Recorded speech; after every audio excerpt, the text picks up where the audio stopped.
শুনছেন সবসময় radio 48.0 FM। ঘড়িতে সময় রাত 11:59। আমি রাসেল আছি সাথে। এই মুহূর্তে মাসুম আছে বরিশালে, সো আজকে আমি একাই এবং আপনাদের সবাইকে স্বাগত জানাচ্ছি ভূত এফএমে। আশা করছি যে সবাই অনেক অনেক অনেক বেশি ভালো আছেন এবং সুস্থ আছেন যেখানেই থাকেন না কেন। যাই হোক, আমরা এখন যেটা করব সেটা হচ্ছে ঘটনায় যাব তার আগে একটু জানিয়ে দিই যে কিভাবে আমাদের এসএমএস করতে হবে। এসএমএস করতে হলে মোবাইলের মেসেজ অপশনে গিয়ে টাইপ করুন ফুর্তি, FOORTI ফুর্তি, স্পেস দিয়ে লিখুন আপনার নাম, স্পেস দিয়ে আপনার মেসেজ পাঠিয়ে দিন 9840 নাম্বার। যদি ইমেল করতে চান তাহলে আমাদের ইমেল অ্যাড্রেস হচ্ছে bhootfm@radiofurti.fm, which is BHOOTFM@radiofurti.fm। আপনার নাম, ঠিকানা এবং ফোন নাম্বার সহ আপনার জীবনে ঘটে যাওয়া সেরা ঘটনা লিখে পাঠিয়ে দিন আমাদের কাছে। ঘটনার শুরুতে অবশ্যই উল্লেখ করুন যে ঘটনাটি আপনি স্টুডিওতে এসে শেয়ার করতে চান নাকি আপনি চান যে আপনার ঘটনা আমরা পড়ে শোনাই। আর যারা দেশের বাইরে রয়েছেন তাদেরকে রিকোয়েস্ট করব যে আপনারা সরাসরি আপনাদের ঘটনা কিন্তু আমাদের কাছে রেকর্ড করে পাঠিয়ে দিতে পারেন অডিও ক্লিপটা। আর আমাদের দুটো পেজ রয়েছে, সেই পেজে আপনারা চাইলে ভিজিট করতে পারেন। অবশ্যই ভিজিট করুন। আজকের যে যারা পার্টিসিপেন্ট রয়েছেন তাদের, আজকে যারা গেস্ট রয়েছেন তাদের ছবি দেওয়া আছে সেখানে এবং তাদের সম্পর্কে আপনারা যে কোনো কিছু আপনারা লিখতে পারেন, জানাতে পারেন আমাদেরকে। আর যেটা সেটা হচ্ছে লিঙ্ক দুটো আমি বলে দিচ্ছি, অ্যাড্রেস দুটো, সেটা হচ্ছে www.facebook.com/radio.furti and www.facebook.com/bhootfm.russell। এই দুটো জায়গাতে গিয়েই কিন্তু আপনি চাইলে আমাদেরকে জানাতে পারবেন যে কোনটা কিরকম লাগছে আপনাদের কাছে। তো সরাসরি কথা না বাড়িয়ে আজকে আপাতত আমরা চলে যাই আমাদের অতিথিদের কাছে। প্রথম অতিথি, আপনার নামটা প্লিজ একটু বলবেন এবং কোথা থেকে এসেছেন, তারপর আমরা ঘটনায় যাব। হ্যালো লিসেনার্স, আমার নাম সৌম্য, আমি এসেছি ধানমন্ডি থেকে। ওকে সৌম্য, আমি চলে যাই আপনার ঘটনায়। ঘটনার শুরুটা হচ্ছে 2012-এ। এটা হচ্ছে আমার লাইফে সবচেয়ে যে ঘটনাটা সবচেয়ে বেশি ইম্প্যাক্ট ফেলে, এটা হচ্ছে সেই ঘটনাটা। তো দেখা যায় অ্যাজ এ স্টুডেন্ট রাত্রের দিকে একটু লেখাপড়া করা হয়, সেজন্য একটু ঘুমোতে লেট হয়। ওই দিনও ঠিক এরকমই ছিল, ঘুমোতে ঘুমোতে প্রায় 2:20 মতো বাজে। তো সেদিন আবার সারাদিন হচ্ছে আমার কাজিনের বিয়ে ছিল, সেটা নিয়ে একটু জাস্ট টায়ার্ড ছিলাম। তো শুয়ে পড়ার সাথে সাথেই ঘুম চলে আসে। তো কিছুক্ষণ প্রায় ঘুম চলেই আসে, শোয়ার সাথে সাথে ঘুমিয়ে পড়ি। সাডেনলি ঘুমের মধ্যে আমাদের যেটা হয় সেটা হচ্ছে এই দিক থেকে ওদিকে ফেরার সময় হতে একটু আবছা কিছু দেখা। তো ওভাবেই করে আমি বাম কাত থেকে ডান কাত যখন হই, আমার চোখ যায় হচ্ছে আমার স্টাডি টেবিলটার দিকে। স্টাডি টেবিলটার দিকে যায়, ওখানে পাশেই আমার চেয়ার ছিল। আমার কেন জানি মনে হলো যে কেউ মনে হয় ওখানে বসে আছে। আমি ফিরে তাকাই, ওখানে ফিরে তাকানোর পরে যেটা দেখি সেটা হচ্ছে না, ওখানে কেউ নাই। আমি পুরোপুরি ডান কাত হয়ে যখন শুই, আমি দেখে আমি আর নাড়াচাড়া করতে পারি না। অবস্থাটা হচ্ছে এরকম যে আমি যেখানে শুয়ে আছি, আমি ফ্লোরে ম্যাট্রেস বিছানো, আমি শুয়ে আছি তার প্রায় আমার ম্যাট্রেস থেকে 1 হাত দূরে। এটা জিন বললে ঠিক হবে অথবা অন্য কিছু, আমি এক্স্যাক্টলি জানি না কি হবে। তো ওই জিনিসটা হচ্ছে আমরা নামাজ, মুসলিম যারা আছেন, নামাজ পড়া থেকে আমরা সেজদা দিয়ে যখন উঠি, যখন বসি, যেটা ওভাবেই বসে আছে, পুরা কালো একটা শেপ। চেহারাটা দেখতে পাচ্ছি। চেহারাটা যদি ইমাজিন করার থাকে তাহলে ইমাজিন করতে হবে এভাবে যে আমরা সাধারণ একটা মানুষ যদি চামড়া, মুখের চামড়াটা ছিঁড়ে নেওয়া হয়, সেই চামড়ার ভিতরের যে মাংসটা সেটা যদি পচন ধরে, সেরকম চেহারা সে বসে আছে। তো আমি ওনাকে দেখার পরে আমি আর নড়তে পারতেছি না, আমার পুরো শরীর আমার ভার হয়ে গেছে, আমি বুঝতেই পারতেছি। তো উনি আমাকে সালাম দিলেন। সালাম দেওয়ার পরে উনি জিনিসটা হচ্ছে এমন একটা অবস্থা, উনি আমাকে কিছু ঘটনা বলতেছেন, আমি সেটা শুনতেছি। ফার্স্টে বললেন, জিনিসটা বলছেন, আমি যেটা দেখা শুরু করতেছি, আমি আমাকেই দেখতেছি। আচ্ছা, আমি দেখি যে হচ্ছে আমি আমার বাসায় হচ্ছে ছোট একটা এটা আমার এক্স্যাক্টলি মনে নেই, অনেক আগের ঘটনা হচ্ছে, বিড়াল অথবা একটা খরগোশ বাচ্চা আমি নিয়ে আসি।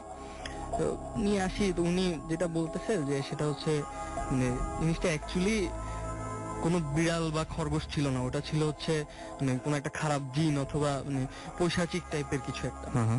তো আমি কথাটা শুনে আমি ভয় পেয়ে যাই। উনি এটাও বলতেছে যে ওই জিনিসটার কারণে আমার অনেক ক্ষতি হচ্ছে।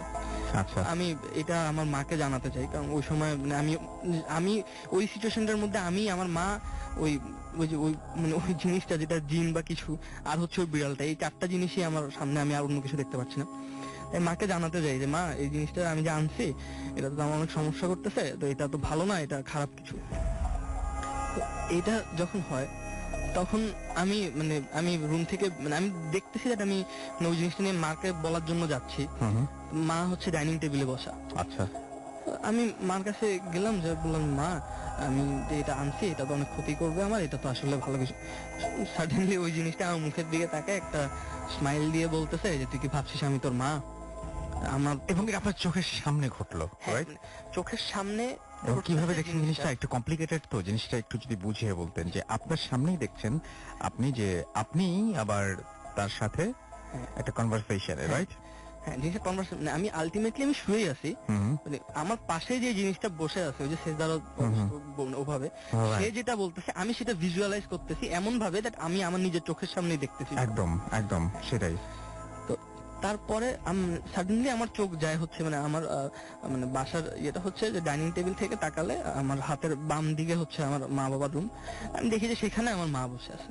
আমি যাওয়ার চেষ্টা করে আমি দেখি যে আমি মার কাছে কোনোভাবে পৌঁছাতে পারতেছি না। আচ্ছা। তো একটা মোমেন্টে আমি খুব ইয়ে করে দেখি আমি উঠে গেছি, আমি যেই বিছানায় শোয়া ছিলাম সেখান থেকে উঠে গেছি। উঠে গিয়ে আমি রুমের দরজা খুললাম, খুলে আমি একটু স্বস্তি পাই, আমি দেখি যে আমার মা আসছে। আমি সেই ভয়ের অবস্থায় মাকে বলে যে আমি বলতে যাবো যে মা, তখনই আমি দেখি যে সবকিছু আমার মার, বাট চেহারাটা হচ্ছে সেই বিড়ালটা বা সেই প্রাণীটার যেটা আমি বাসায় নিয়ে আসছিলাম। তো এটা যখন দেখি তখন অলমোস্ট আমি প্রচুর ঘামাচ্ছি, আমি ফিল করতেছি আমার ঘামগুলো যে আমার কপাল দিয়ে বেয়ে যে পড়তেছে। জিনিসটা হচ্ছে এমন যে হয়তো যদি আমি স্বপ্ন দেখতাম, আমাদের এমন হয় যে আমরা স্বপ্নের মধ্যে আমরা ফিল করতে পারি না যে আমাদের বডিতে কি হচ্ছে। আমি ফিল করতেছিলাম যে আমার ঘামগুলো বেয়ে পড়তেছে, আমি আর থাকতে না পেরে প্রায় ধস্তাধস্তির মতো একটা অবস্থা। তো ওই সময়টা আমার বাম পায়ে লাথি গিয়ে পড়ে হচ্ছে আমার বুক সেলফে, যেটা আমার বিছানার বাম দিকে ছিল। তো সেই অনেক জোরে লাথি লাগা গেল, সেটা এসে আমার গায়ের উপরে পড়ে। আমি লাফ দিয়ে উঠে গিয়ে আমি রুমের লাইট জ্বালাই, রুম থেকে বের হয়ে আমি আমার ভাইয়ের রুমে চলে যাই। ওকে। এইটা ঘটনাটা অ্যাকচুয়ালি শেষ না, এখান থেকে হচ্ছে ঘটনাটা শুরু অ্যাকচুয়ালি। আচ্ছা। তো এই ঘটনার প্রায় সপ্তাহখানেক পরে আমাদের ফ্যামিলির পরিচিত একজন হুজুর, মাকে বলি 2-3 দিন কাউকে বলি না, ওই সময়গুলোতে এমন অবস্থা ছিল যে আমি চোখ বন্ধ করলে ওই চেহারাটা আমার সামনে দেখতে পাচ্ছিলাম। তো তাকে প্রায় 5-6 দিন পরে আমি মাকে বলি যে মা এরকম এরকম ঘটনা তো ছিল ওই দিন, সেই জন্য আমি তো শুচ্ছি না ওই রুমে। তো মা হচ্ছে আমাদের ফ্যামিলির পরিচিত একজন হুজুরের সাথে কথাবার্তা বলেন, উনি আমাদের বাসায় আসেন।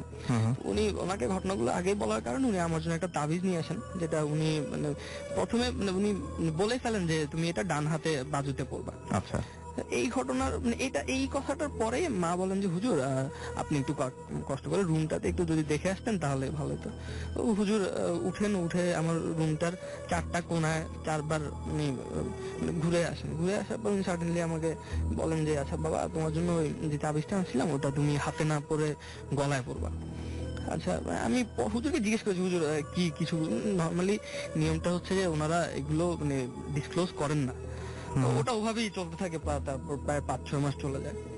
তো ওই মধ্যে আমি কিছু ফিল করি না, বাট তার মধ্যে কিছু ঘটনা হয়, সেটা হচ্ছে আমি আমার কিছু ফ্রেন্ডের সাথে মিশি এন্ড এমন কিছু জিনিসে জড়ায় যায় যেগুলো অ্যাকচুয়ালি ঠিক না। আমাদের জেনারেশন এই জিনিসগুলোকে কেউ হয়তো কুলনেস মনে করলে জিনিসটা কুল না অ্যাকচুয়ালি। ওইরকম কিছু জিনিসের সাথে আমি জড়ায় যাই, আমার ফ্যামিলিতে কিছু প্রবলেম হয়। সবচেয়ে বড় কথাটা হচ্ছে দ্যাট ওইসব সিচুয়েশন থেকে আমার মা উনি মেইনলি আমাকে জিনিসগুলো রিয়েলাইজ করান দেন, তখন আমি গিল্টটা আসে যে আমি ওইসব জায়গা থেকে ফেরত আসি। এইটা হচ্ছে ঘটনাটা এমন দ্যাট এই সিচুয়েশনটা আমি আমার অন্য একজনকে যখন শেয়ার করতেছিলাম, সাডেনলি কথার প্রেক্ষিতে আমি ঘটনাটা বলি যে ঘটনার সাথে ওদিন রাত্রেবেলা হয় ভূতের। তো আমি এই ঘটনাটা বলতে সাডেনলি আমার মাথায় জিনিসটা ক্লিক করে, আচ্ছা তাহলে ওই যেই জিনিসটা আমার পাশে ছিল, যে বলতেছিল যে তুমি এরকম কিছু নিয়ে আসছো যেটা অ্যাকচুয়ালি ঠিক হচ্ছে না, খারাপ কিছু, তো তাহলে ওটা কি আমার জন্য একটা সাবধান বাণী ছিল এরকম টাইপ কিছু? আর যদি ভালো কিছুর জন্য নিষেধ করার কথা, তাহলে কেন আমি এরকম খারাপ চেহারা দেখলাম যেটা দেখে আমি এত বেশি ভয় পেয়ে যাই? এটাই, তারপর আর তেমন কোনো ঘটনা হয়নি আপাতত। এই রাসেল ভাই, এটাই ঘটনা। Thank you. Thank you very much আপনার ঘটনার জন্য, এবং আশা করছি যে আপনার কাছে পরে আমি আবারও ফিরে আসবো। এখন আপাতত চলে যায় একটা মেইলে, এবং মেইলের পরে আমাদের আরো, আচ্ছা মেইলের আগে একটু ফেসবুকের ইনবক্স পড়তে চাই, যেটা হচ্ছে আমি গত সপ্তাহে পড়তে চেয়েছিলাম কিন্তু পড়তে পারিনি, আজকে পড়তে চাচ্ছি। এবং আমাকে গত সপ্তাহে যেমন নুসরাত জাহান লিখেছিলেন যে I am listening from USA, new York, এবং 3:43 তখন বেড়েছিল যখন তিনি শুনছিলেন, এবং তিনি বলেছেন যে I am not scared because এটা হচ্ছে ডে টাইম, সো একটু মানে অন্যরকম একটা ব্যাপার আর কি, যে আমরা যখন রাতে করছি তখন ওখানে আবার বিকাল 3:43। সো হ্যাঁ, খুবই আমরা ভাবতেও পারি না হয়তো এখানে বসে। আমাদেরকে শাহির তানভীর হাবিব লিখেছেন, I am from Baharampur, it's a great show, এবং তিনি লিখেছেন যে I am enjoying and also তিনি হচ্ছেন অনেক বেশি ভয়ও পেয়েছেন, এবং তিনি লিখেছেন যে I am regular listener, thanks for being with আস, এবং আশা করছি সবসময় অলওয়েজ আপনি আমাদের সঙ্গে থাকবেন। অ্যান্ড আমরা ভেরি হ্যাপি যে আপনি আপনি আপনি রেগুলার শোনেন আমাদেরকে ইন্ডিয়া থেকে, সো অ্যাপ দিয়ে শোনেন নিশ্চয়ই। সো এটা খুবই খুবই খুবই খুবই মানে অনেক বেশি ভালো লাগার মতো একটা ব্যাপার আর কি। রাজীব হাসান আমাকে লিখেছেন, রাসেল ভাই আচ্ছা তিনি হচ্ছে অন্টারিও ক্যালিফোর্নিয়া থেকে তিনি লিখছেন, এবং তিনি লাইভ শোনেন আমাদেরকে। রাজীব, আপনাকে অনেক ধন্যবাদ আমাদের সঙ্গে থাকার জন্য।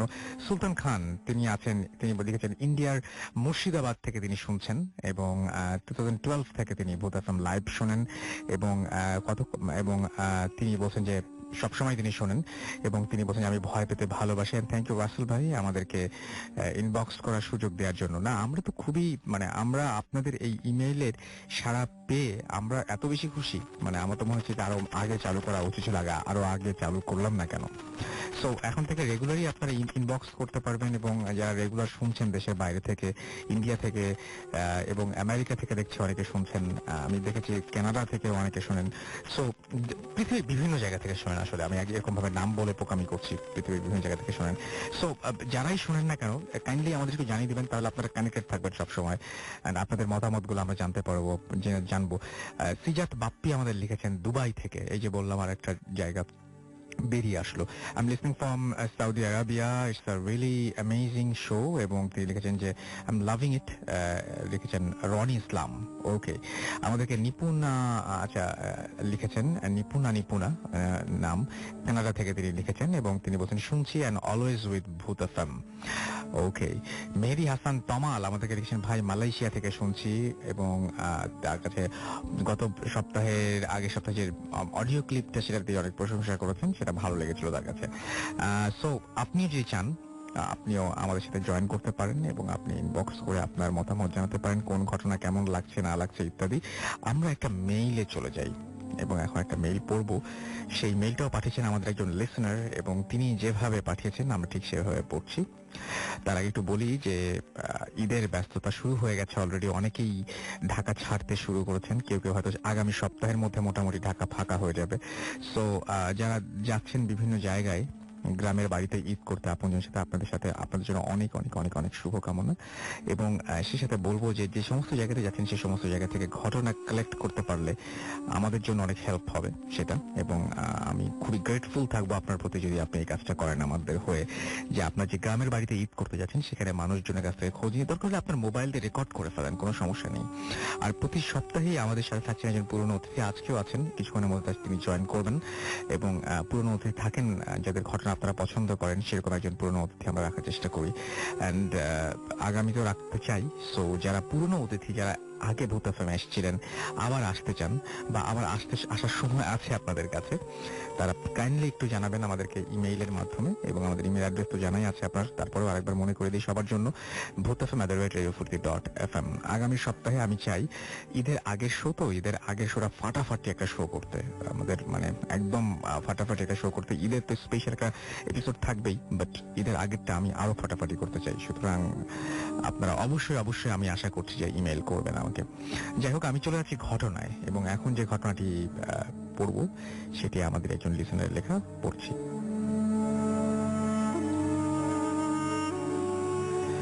রাসেল ভাই, আমি আমার প্রথম ঘটনায় চলে যাই। আমি বিখ্যাত ফকির বংশের, আমাদের বংশ পরিক্রমায় কেউ না কেউ এই ফকির শিক্ষা লাভ করেন এবং আমার বাবা দাদা সহ অনেকে এই এমন শিক্ষার অধিকারী। আমার বাবা তেমন কিছু না করলেও আমার দাদা অনেক কিছুই পারেন এবং করেন। তো যাই হোক, ঘটনাটা দাদা যখন এই শিক্ষা গ্রহণ করেন তখনকার কথা। আমার দাদার বর্তমান বয়স প্রায় 95 বছর। দাদা যখন এই শিক্ষা গ্রহণ করেন তখন তার বয়স, এই শিক্ষা গ্রহণের সময় তিনি বগুড়াতেই ছিলেন। সঙ্গত কারণে আমার দাদার নাম গরুর কাছে যেতেন এবং আমাদের গ্রামের বাসা। প্রথমত তেমন কোনো সমস্যা তিনি ফেস করেননি এবং সমস্যা দেখা না দিলেও শিক্ষা গ্রহণের মাঝামাঝি সময়ে অনেক সমস্যা তিনি ফেস করেন। প্রতিদিন গভীর রাতে বাসায় ফেরার সময় অনেক কিছুই তার পথে বাধা হয়ে দাঁড়াতো। কোনো কোনো দিন তার সামনে কয়েকশো হাঁস থাকতো যা তাকে পথ আটকে দিত, এগুলো দিত না। কখনো বা শেয়াল, বিড়াল, আবার কখনো বা অনেক বড় সাইজের কুকুর। দাদা তার গুরুর থেকে আগে শুনেছিলেন যে এরকম অনেক কিছুই পথে ঝামেলা করবে, তিনি যেন ভয় না করেন। তাই দাদা তেমন ভয় করতেন না। দেখা যেত তিনি হাঁসগুলোকে তার লাঠি দিয়ে সরিয়ে কিছু দূর এগোনোর পরে পিছনে তাকালে হাঁসের কোনো চিহ্ন দেখা যেত না। এরকম ঘটনা তার সাথে প্রতিনিয়তই ঘটত। তিনি তেমন আমলে নেননি, কিন্তু তার শিক্ষা শেষের দিকে তাকে আরো কিছু ঝামেলায় পড়তে হয়। যেমন মসজিদে নামাজ পড়া শেষে বের হতে গিয়ে দাদা বেশ কয়েকবার অজ্ঞান হয়ে গিয়েছিলেন।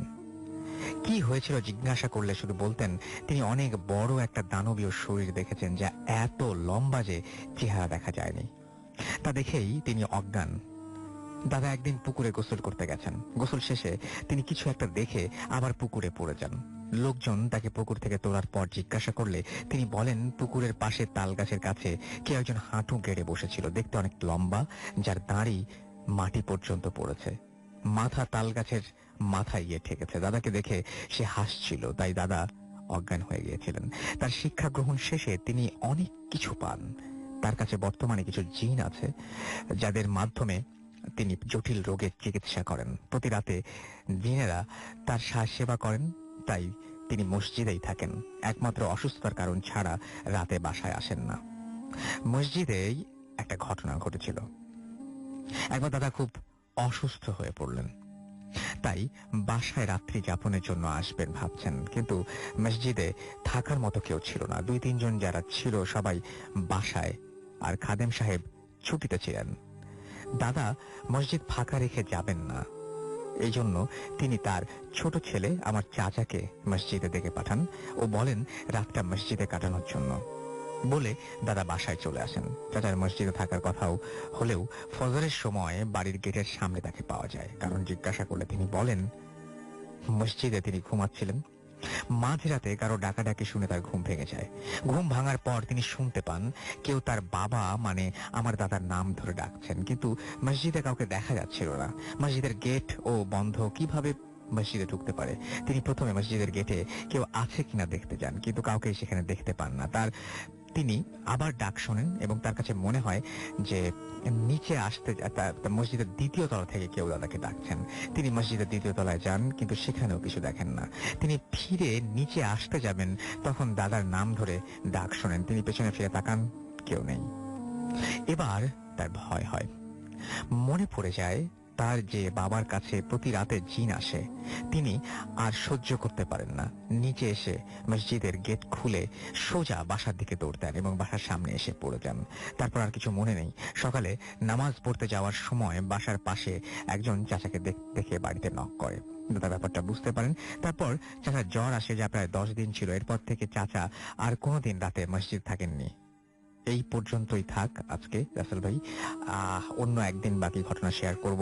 আশা করব যে আপনার আমার ঘটনা পড়ে ভালো লাগছে, শোনাবেন, এবং ঘটনা তেমন ভয়ের না, কিন্তু যাদের সাথে ঘটেছে তারাই বুঝতে পারে। হ্যাঁ, আমি এটাই বলতে যাচ্ছিলাম যে ঘটনাটা শুনতে খুব স্বাভাবিক লাগে না যে এটা এমন কি, কিন্তু ব্যাপারটা হচ্ছে যে আপনি যে বাসাটায় আছেন সেই বাসাটায় হঠাৎ করে যদি কেউ আপনার আপনজনের নাম ধরে ডাকে, যে আপনি বুঝতে পারছেন যে এই সময় তার এই বাসায় আসার কথাই না, তিনি বাসায় ঢুকে পড়েছেন এবং আপনার ফ্যামিলি মেম্বারের নাম ধরে ডাকছেন এবং তার সাথে দেখা করতে চাইছেন বা এরকম কিছু একটা ব্যাপার, এবং আপনি কাউকে দেখতে পাচ্ছেন না, আপনার চারপাশে কারো অস্তিত্ব নেই, বাট ব্যাপারটা ঘটে যাচ্ছে, তখন বুঝবেন ব্যাপারটা ভয়ঙ্কর।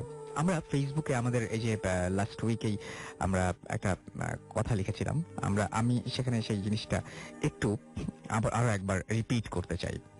আপনি যে বাসাটায় আছেন, অনেক সময় খেয়াল করেছেন যে সেই বাসাটা আপনি নর্মালি বহুদিন ধরেই হয়তো আছেন, কোনো ধরনের কোনো সমস্যা নেই।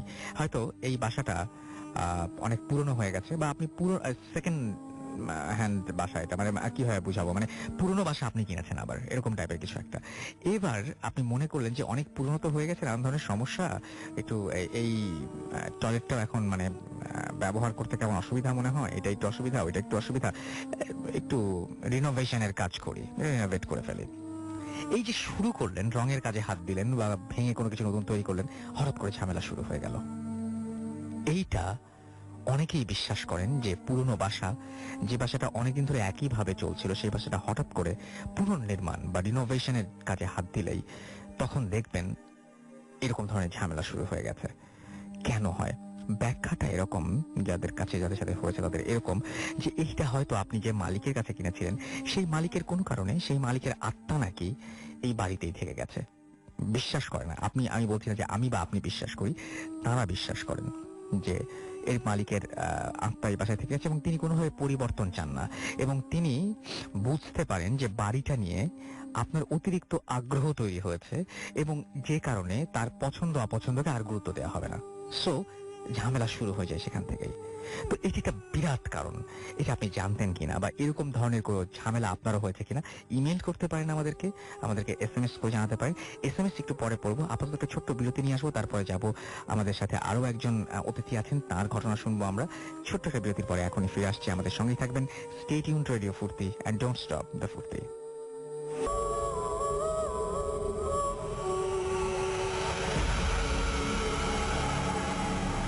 Welcome back. শুনছেন সবসময় রেডিও ফুর্তি 8.2 FM। আমি রাস্তার আছি সাথে, এবং আমার সাথে রয়েছেন আজকের অতিথিরা। আপনাদের সবাইকে আরো একবার স্বাগত জানাচ্ছি ফুর্তি FM। যাই হোক, আমরা চলে যাব আমাদের ঘটনায়, এবং তার আগে একটু SMS পড়ে ফেলে। আকাশ আমাদের লিখেছেন যে ভূত FM আমাদেরকে মঞ্জুরুল আলম ঢাকা থেকে লিখেছেন, তিনি শুনছেন আমাদেরকে। মন্টি আমাদেরকে লিখেছেন খুলনা থেকে, এবং স্টোরি খুব ভালো হয়েছে সেটা লিখেছেন। মন্টি, আপনি শাউট SMS পাঠিয়েছেন, ফুর্তি লিখে স্পেস দিয়ে আপনার নাম লিখে স্পেস দিয়ে আপনার মেসেজ লিখে পাঠিয়ে দেবেন 9840 নাম্বারে। আমাদেরকে এছাড়াও দেখতে পাচ্ছি আকাশ লিখেছেন, এবং আমাদেরকে দেখতে পাচ্ছি এছাড়াও লিখেছেন রকি ফ্রম ইস্ট গোরান, এবং আমাদেরকে লিখেছে আচ্ছা মৈত্রী আমাদের এখানে SMS করেছেন, মৈত্রীর কথা, আচ্ছা মৈত্রী SMS করেছেন, এবং তিনি বলছেন যে তিনি শুনছেন আমাদেরকে। শাউটে SMS পাঠিয়েছেন মৈত্রী, আমি মন্টি বলছিলাম। এছাড়াও আমি দেখতে পাচ্ছি অপি কুমিল্লা থেকে আমাদের বলছেন সেকেন্ড স্টোরিটা তার কাছে অনেক ভালো লেগেছে। মেহেদি ঢাকা থেকে লিখেছেন যে আজ প্রথম লাইভ শুনছেন তিনি, ভালোই লাগছে এবং অনেক ভালো লাগছে, ভয় লাগছে। থ্যাংক ইউ ভেরি মাচ আমাদের সঙ্গে থাকার জন্য। খুলনা থেকে আনোয়ার এবং তার ওয়াইফ আফরিন আমাদেরকে লিখেছেন ভূত FM, তিনি আচ্ছা ওয়েটিং ফর ভূত FM ফ্রম লাস্ট ফ্রাইডে। ওকে, আমাদেরকে শুভ মল্লিক লিখেছেন শ্রীনগর মুন্সিগঞ্জ থেকে, এবং তিনি বলছেন ভূত FM ছাড়া আর আমি পড়তে পারলাম না, SMS-টা চলে গেল। আপন শাহ ময়মনসিং থেকে আমাদের SMS করেছেন, এবং আমাদেরকে SMS করেছেন দেখতে পাচ্ছি। এছাড়াও ফরুক, এছাড়াও আমাদেরকে দেখতে পাচ্ছি ইফাত SMS করেছেন। ফার্স্ট স্টোরিটা অনেক তার কাছে হরিবল মনে হয়েছে, এবং আমাদেরকে দেখতে পাচ্ছি। এছাড়াও আরো অনেকে, শোভন আমাদেরকে SMS করেছেন। এছাড়াও আমাদেরকে SMS করেছেন আচ্ছা অনেকেই SMS, অ্যাডভোকেট মামুন দিশা ময়মনসিং থেকে আমাদের SMS করেছেন। আপনি যদি SMS করতে চান তাহলে মোবাইলের মেসেজ অপশনে টাইপ করুন ফুর্তি, FORTI ফুর্তি, স্পেস দিয়ে লিখুন আপনার নাম, স্পেস দিয়ে আপনার মেসেজ পাঠিয়ে দিন 9840 নাম্বারে। আমরা যাব আমাদের দ্বিতীয় অতিথির কাছে, এবং দ্বিতীয় অতিথির কাছে আমি প্রথমেই একটা, আপনার নামটা একটু প্লিজ সবাইকে বলবেন। থ্যাংক ইউ রাসেল ভাই, অনারেবল RJ অফ রেডিও ফুর্তি and all the worldwide listener. আমার নাম এতেশন, আমি অ্যাকচুয়ালি গুলশানে বাট অ্যাব্রডে থাকি। তো অলরাইট, তো এখন আমরা এতেশাম ভাই এর আগেও এসেছিলেন, আমরা আবার নিয়ে এসেছি।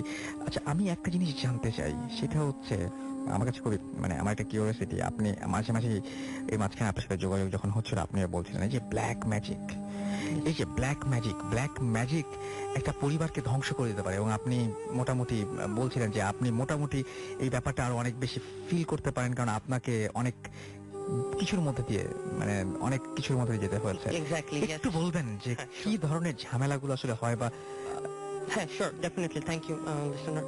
তো অ্যাকচুয়ালি যেই প্রবলেমগুলো আমি ফেস করি সেটা হচ্ছে গিয়ে যে লাইক ইটস লাইক আপনার একটা ডে ড্রিমের মতন।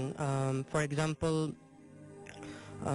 বিশেষ করে কিছু আপনাদের যেমন কিছু এপিসোড ছিল যে স্বপ্ন এপিসোড, যেগুলো তো ভিজুয়াল ব্যাপারগুলা যে কিছু ঘটনা এমন হচ্ছে যে ফর এক্সাম্পল যে আপনি একটা নিউক্লিয়ার রিঅ্যাক্টর যদি বার্স্ট করে, ধরে নেন যে খুব বড় ধরনের একটা দুর্যোগ, প্রাকৃতিক দুর্যোগ হলো, সেটার কারণে ধরেন যে একটা ডমিনো এফেক্টে একটা আগুনের গোলা ছুটে যাচ্ছে, এন্ড এরকম কিছু ঘটনা যে লেটস আপনি প্লেনে কিছু যাত্রী আছে এন্ড আপনি একা অ্যালোন একটা সিট, কিন্তু আপনার সাথে আপনার দেখা গেল যে কোনো একটা সোলমেট আমার সাথে আছে, এখন যেতে পারবে একজন। এরকম একটা সিচুয়েশনে আপনি কি ডিসাইড করবেন? কারণ আপনি দেখছেন যে হ্যাঁ, এখানে আপনার মৃত্যুটা খুব কাছে, একদম সন্নিকটে।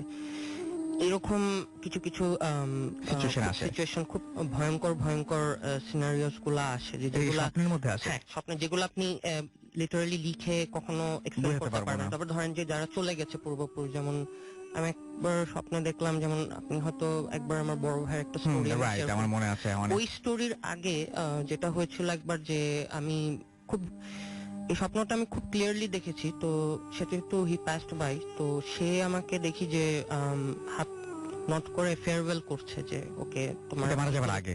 হ্যাঁ, না, এটা এই স্বপ্নটা যখন ওই পার্টটা আমি একটু শেয়ার করি আপনার সাথে। সেটা হচ্ছে যে আমি যখন ড্যালাসে ছিলাম, এটা 2007-এ, সে যখন তার এটা তার ওই তার জীবিতকালীন থাকাকালীন যে স্টোরিটা আমি শেয়ার করেছিলাম, সেটা তো হচ্ছে যে ওই মানে একজন মারা গেছেন, মানে ভাইয়ের ফ্রেন্ডের বাবা।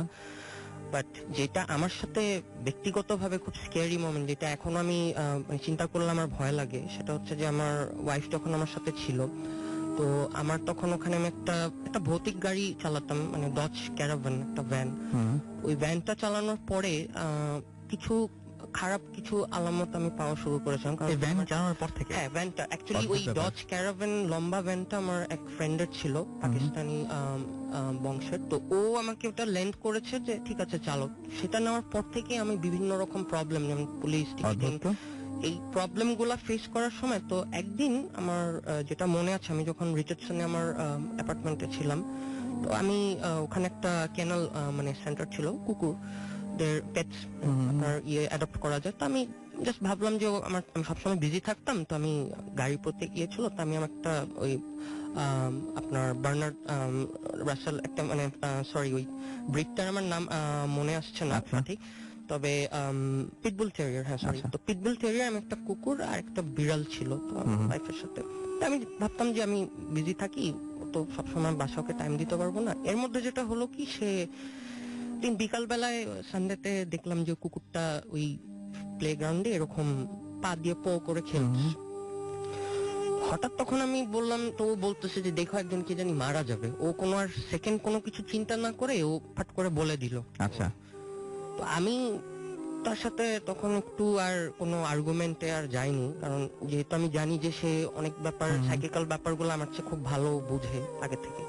তো আমি বললাম, এটা কিরকম কথা বললা? বলে না, এখানে এটাকে খেলা বলে, বাট আমাদের দেশে, কারণ যেহেতু তার নানিও খুব একজন ওরকম কামেল একজন লোক ছিলেন, তো সেই হিসাবে আমাকে তখন বললো যে এটা কুকুরের, এটাকে দেখে মনে হচ্ছে খেলছে, বাট অ্যাকচুয়ালি এটা একটা সাইন অফ সাম ডেথ, যেটা আজকেও কিন্তু আমি আসার সময়, যেমন রাসেল ভাই আপনার এখানে আসার সময় একটা কুকুর কিন্তু কাঁদছিল, তো এটাও কিন্তু আমি একটা সিগন্যাল পেলাম। মানে কুকুরটা আমাকে দেখে খুব মানে আই ডোন্ট নো, কিছু কারণে প্রাণীরা আবার আমার কাছে খুব অ্যাটাচ থাকে, এটা আমি বুঝি না কি কারণে, অনেক উইয়ার্ড কিছু প্রাণী মানে আসে অনেক সময়। তো এটাও যখন কান্নার আওয়াজটা শোনার পর আমার ওই ব্যাপারটা খুব মনে পড়লো, ওয়্যারেবলস হচ্ছে। তো তখন আমি ভাবলাম যে আমি মানে ভাবছিলাম যে অ্যাকচুয়ালি মানে ব্যাপারটা কিভাবে ঘটবে। হঠাৎ দেন ওই আমার বড় ভাইয়ের বার্থডে সেপ্টেম্বর 1 ছিল, তো অক্টোবর 3 দিকে তখন দেখলাম যে 4 তারিখে আমি যেই হলিডে ম্যানেজার ছিলাম, ওখানে আমার মার সাথে কথা বলার সময় হঠাৎ সে আমাকে কানতে কানতে এসে জড়িয়ে ধরে বললো যে তোমার ভাইয়ের এরকম একটা ইনসিডেন্ট হয়ে গেছে। এন্ড তারপর থেকেই মানে অ্যাকচুয়ালি মানে বিভিন্ন রকম এই ঘটনাগুলো ঘটতো, প্লাস সেও অনেক ধরনের অ্যাকচুয়ালি তারও অনেক হিউজ স্টোরি আছে, যেমন বিভিন্ন রকম ভূত বা জিন বা এই ধরনের প্যারানর্মাল কিছু এক্সপেরিয়েন্সেস তার আছে। তো সেইটাই অনেক সময় হয়তো আমি একটু ওভার দ্য টাইম যে কোনো কারণে একটা প্রোফাউন্ড এফেক্টের ইয়েতে, তো যে জন্য আমি অনেক সময় চেষ্টা করি যে কোনো পেটস বা এই ধরনের কোনো ক্রিয়েশন কিছু থাকলে যতটুকু পারি ওর প্রতি একটু ইয়ে হওয়ার, কারণ কখন কোন সময় কি সিগন্যাল দেয় হয়তো বলা যায় না, কারণ ইভেন এই যে কান্নার ডাকও একটা খুব মানে খুব ভয়ঙ্কর একটা হুম। ইয়ে, তো যে কারণে আমি আপনাকে এটা যেহেতু অনেক জিনিস আছে যে খুব এত তাড়াতাড়ি ঘটে, এই মেটাফিজিক্স বা এই যে সিলভান্টার মানে এত ফাস্ট ঘটে যে আপনার ডকুমেন্ট করার আগেই দেখা যায় যে পুরান ঘটনাটা নতুন করে চলে আসে। তো Right. এটাই ছিল আমার ঘটনা আজকে। ওকে, থ্যাংক ইউ ভেরি মাচ আপনার ঘটনার জন্য। এবং আমি মনে করছি আমি আমি আমি মানে এই জিনিসগুলো খুবই অদ্ভুত। এবং আপনাকে ওই যে ব্ল্যাক ম্যাজিক নিয়ে যে জিনিসটা বলছিলাম, জি জি জি হ্যাঁ। হ্যাঁ, তো এই ব্যাপারটা একটা মানুষের জীবন তো ধ্বংস করে দেয়, জি। এই জিনিসটা। এবং এটা আপনার সাথে যে ব্ল্যাক ম্যাজিক হয়, এই জিনিসগুলো আপনি টের পান কিভাবে? হ্যাঁ, এই স্টোরিটা আমি আপনাকে বলি রাসেল ভাই, যদিও আমি অনেকদিন এটাকে একটু ক্লাসিফাইড রেখেছিলাম। হুম। সেটা হচ্ছে আমার বড় ভাইয়ের এই ইনসিডেন্টের পরে যখন আমি দেশে আসলাম, হুম। তো একদিন আমার বাবা আমাকে একটা ওই এটা আমি শুনেছি যে আপনার যেমন শ্মশান বা কালী মন্দিরে যেরকম এক ধরনের যে গজার টিকটিকির লেজ কেটে বা একরকম যে লম্বা একটা মোটা গজার থাকে, হুম। তো সেই গজারটা সম্ভবত পুঁতে সামথিং শৈল মাছ বা সামথিং কিছু একটা ভুডুইজম করে, তো ওইটারই একটা নমুনা একবার বাবা আমাকে ঠিক 2008-এ দেখিয়েছিল। আর এটার এফেক্টে হয় কি অনেক সময় সে বিভিন্ন রকম স্বপ্নে, মানে আমি পার্সনটার নাম বললাম না, বাট আমাকে এভাবে বলেছে, ইভেন 7 বছর আগে মনে হয়, এমন ভাবে মনে হয় এখনই হচ্ছে যে সাপ, বিভিন্ন রকম হুম। সাপ নাকে দিয়ে, কানে দিয়ে, মাথা দিয়ে, এইরকম মনে হয়? এত ডেঞ্জারাস। তো এই কথাটা এটা ঘুমানোর মধ্যে? হ্যাঁ, ঘুমের মধ্যে এটা দেখার পরে তো এই ব্যাপারটা যখন আমাকে শেয়ার করেছিল, তো আমি ওই গজারটা আমি একজন কামেল লোকের কাছে দিয়ে পরে উনিও বলল যে এটা এত খারাপ ভাবে করা হয়েছে যে এটা এমনও করে যে ইভেন হাজবেন্ড ওয়াইফের মধ্যে সেপারেশন, যেটা কোরআনের একটা আমি বাকারাতে ওতে দেখেছি যে ওই ওই ওই জিনিসটা এত খারাপ, মানে উল্টা যেটা করে বুডোইজমের। তো ওটা করলে হয় কি, রিভার্স ভাবে করলে হয় কি যে ইভেন একটা মানে ফ্যামিলি বা ধরেন আপনার ওয়াইফের সাথে বা আপনার ধরেন অফস্প্রিং এর ব্যাপারে এগুলো তো খুব মানে জঘন্য কাজ। এই জঘন্য এত কাজগুলো খারাপ কাজগুলো যে আমি নামটা মেনশন করব না, বাট যতটুক মানে বিশেষ যে এক্সপেরিয়েন্সেস গুলা হওয়ার পরে, তো এটা হয় কি তখন হয় কি যে লার্জ স্কেলের মানুষজন আপনাকে একটু নেগেটিভ ভাবে ইয়ে করবে। ওইটাই মানে আপনাকে বলছিলাম যে যারা এই মানে প্ল্যানচেট এক জিনিস, বুডুইজম আরেক জিনিস, ইভেন এই যারা এক্সরসিজম করতে যায়, ওই এক্সরসিজম করতে গেলে তাদের উপরে কিন্তু জিনিসটা ঘটে, কারণ জিনিসটা করার সময়, অ্যাপ্লাই করার সময় খুব ইজি, কিন্তু এটা নষ্ট করে এটাকে আবার ফিক্স করে আবার ঠিক মতন আনতে গেলে অনেক risk ঝামেলা factor আছে, থাকে, অনেক অনেক ঝামেলা ধরনের আছে। ঝামেলা But আছে। সেটা এটা একটা টাইম সাইকেলের ব্যাপার আছে, সাপোর্টের হুম। অনেক ব্যাপার আছে। তো বাট এই জিনিসগুলো অনেক সময় মানে যেটা আমি ডকুমেন্ট করা নেই, বাট মানে ওয়ান অফ দ্য মোস্ট স্ক্যারিয়েস্ট, কারণ এটা ধরেন আনলেস আনটিল আপনি এক্সপেরিয়েন্স না করলে কোনোদিন আপনি বুঝতে আসলে বোঝা পারবেন যাবে না না। যে এটা কিরকম। তো আরো অনেক স্টোরিজ আছে, আমি ওই ওয়্যারবুলফের যেই পার্টটা আমি পরে হুম, হুম, আপনার হুম। সাথে শেয়ার করবো, বাট এই যারা এই আজকে আপনাকে যে ওয়্যারবুলফের ব্যাপারটা করছে, মানে যার স্টোরিটা বলতে যাবো, অ্যাকচুয়ালি এই সোল গুলা হচ্ছে ওই রকমই সোল যে যারা ওই ব্ল্যাক ম্যাজিক করে মানুষের ক্ষতি করে, that is the reflection of মানে যেই মানে ওয়্যারবুলফ বলেন বা নেমেফিলিম বা যেই রকম এই সোল গুলাই পরবর্তীকালে আমার যতটুকু ক্ষুদ্র আইডিয়াতে যে এরকম সিচুয়েশন গুলা হয়, হ্যাঁ। এটা কমপ্লিটলি একটা এক্সপেরিয়েন্সের ব্যাপার, যেটা আপনি বলে লিখে করতে পারেন। আনলেস আনটিল যারা এইসবের এক্সপেরিয়েন্সের মধ্যে নিয়ে না যায়, তারা কোনোদিন সেটা কত ভয়ঙ্কর বুঝতে এবং পারবে না, কত কত যে ভয়ঙ্কর এবং বিষয়, যেটা হুম। লাইফ এন্ড ডেথ সিচুয়েশন একটা অবস্থার মধ্যে থাকে। তো এটা আমার আমি আশা করি যে আমার যে উপর যেরকম এক্সপেরিয়েন্স বা খুব বিটার এক্সপেরিয়েন্সেস গেছে, মানে ওয়ার্ল্ড ওয়াইড যারা গুড সোলস আছে, পিওর সোলস, তাদের উপরে যাতে এরকম, তাদেরকে যাতে এই ধরনের বাজে এক্সপেরিয়েন্স না করতে হয়, এটাই আমি সবসময় সুপ্রিম পাওয়ারের কাছে আমি সবসময় এটা মানে প্রে করি। কারণ এটা অনেক সময় মানে নট ইজি যে একটা সেকেন্ড চান্স, যে আপনার সব সময় ফিক্স আপ, তবে হ্যাঁ হবে, বাট ইট উইল কস্ট, মানে আপনার অনেক কষ্ট করতে হবে, অনেক ডেডিকেশন, উইল পাওয়ার, আরো সেবামূলক চিন্তা ভাবনা করে এগিয়ে গেলে তখন ধরেন যে Okay. জিনিসটা কাজ করে। অনেক ধন্যবাদ আপনাকে আপনার ঘটনার জন্য। এবং আমি দেখতে পাচ্ছি যে ফেসবুকে অনেকে আমাদেরকে লিখছেন, পটুয়াখালী থেকে শুনছেন, আমাদের এখানে রিমন মুজাহিদ, এছাড়াও আমাদেরকে দেখতে পাচ্ছি জয় শুনছেন, এবং আমাদেরকে মামুন খান শুনছেন, এবং এছাড়াও শুনছেন আমাদেরকে দেখতে পাচ্ছি অনেক কষ্ট করে শুনছেন, তাই লিখেছেন। এটা হচ্ছে মামুন খান। কামরান খান আমাদের লিখেছেন, এবং তিনি বলছেন যে ভূত এফএমটাকে তিনি বেস্ট বলেছেন। তাহসান আহমেদ আনিস আমাদের সাথে আছেন দেখতে পাচ্ছি। মাসুদ খান, আরমান উদ্দিন আমাদের সাথে আছেন, উল্লাস আহমেদ, অপসরা অবন্তী, এছাড়াও কে আর কায়সার রহমান আমাদের সাথে আছেন, মন আকাশ আমাদের সাথে আছেন, এছাড়াও সরওয়ার হোসেন আমাদের সাথে আছেন, সিঙ্গার জয় আমাদের সাথে আছেন, মাশফিকুর ইসলাম মিতিন আমাদের সাথে আছেন খুলনা থেকে।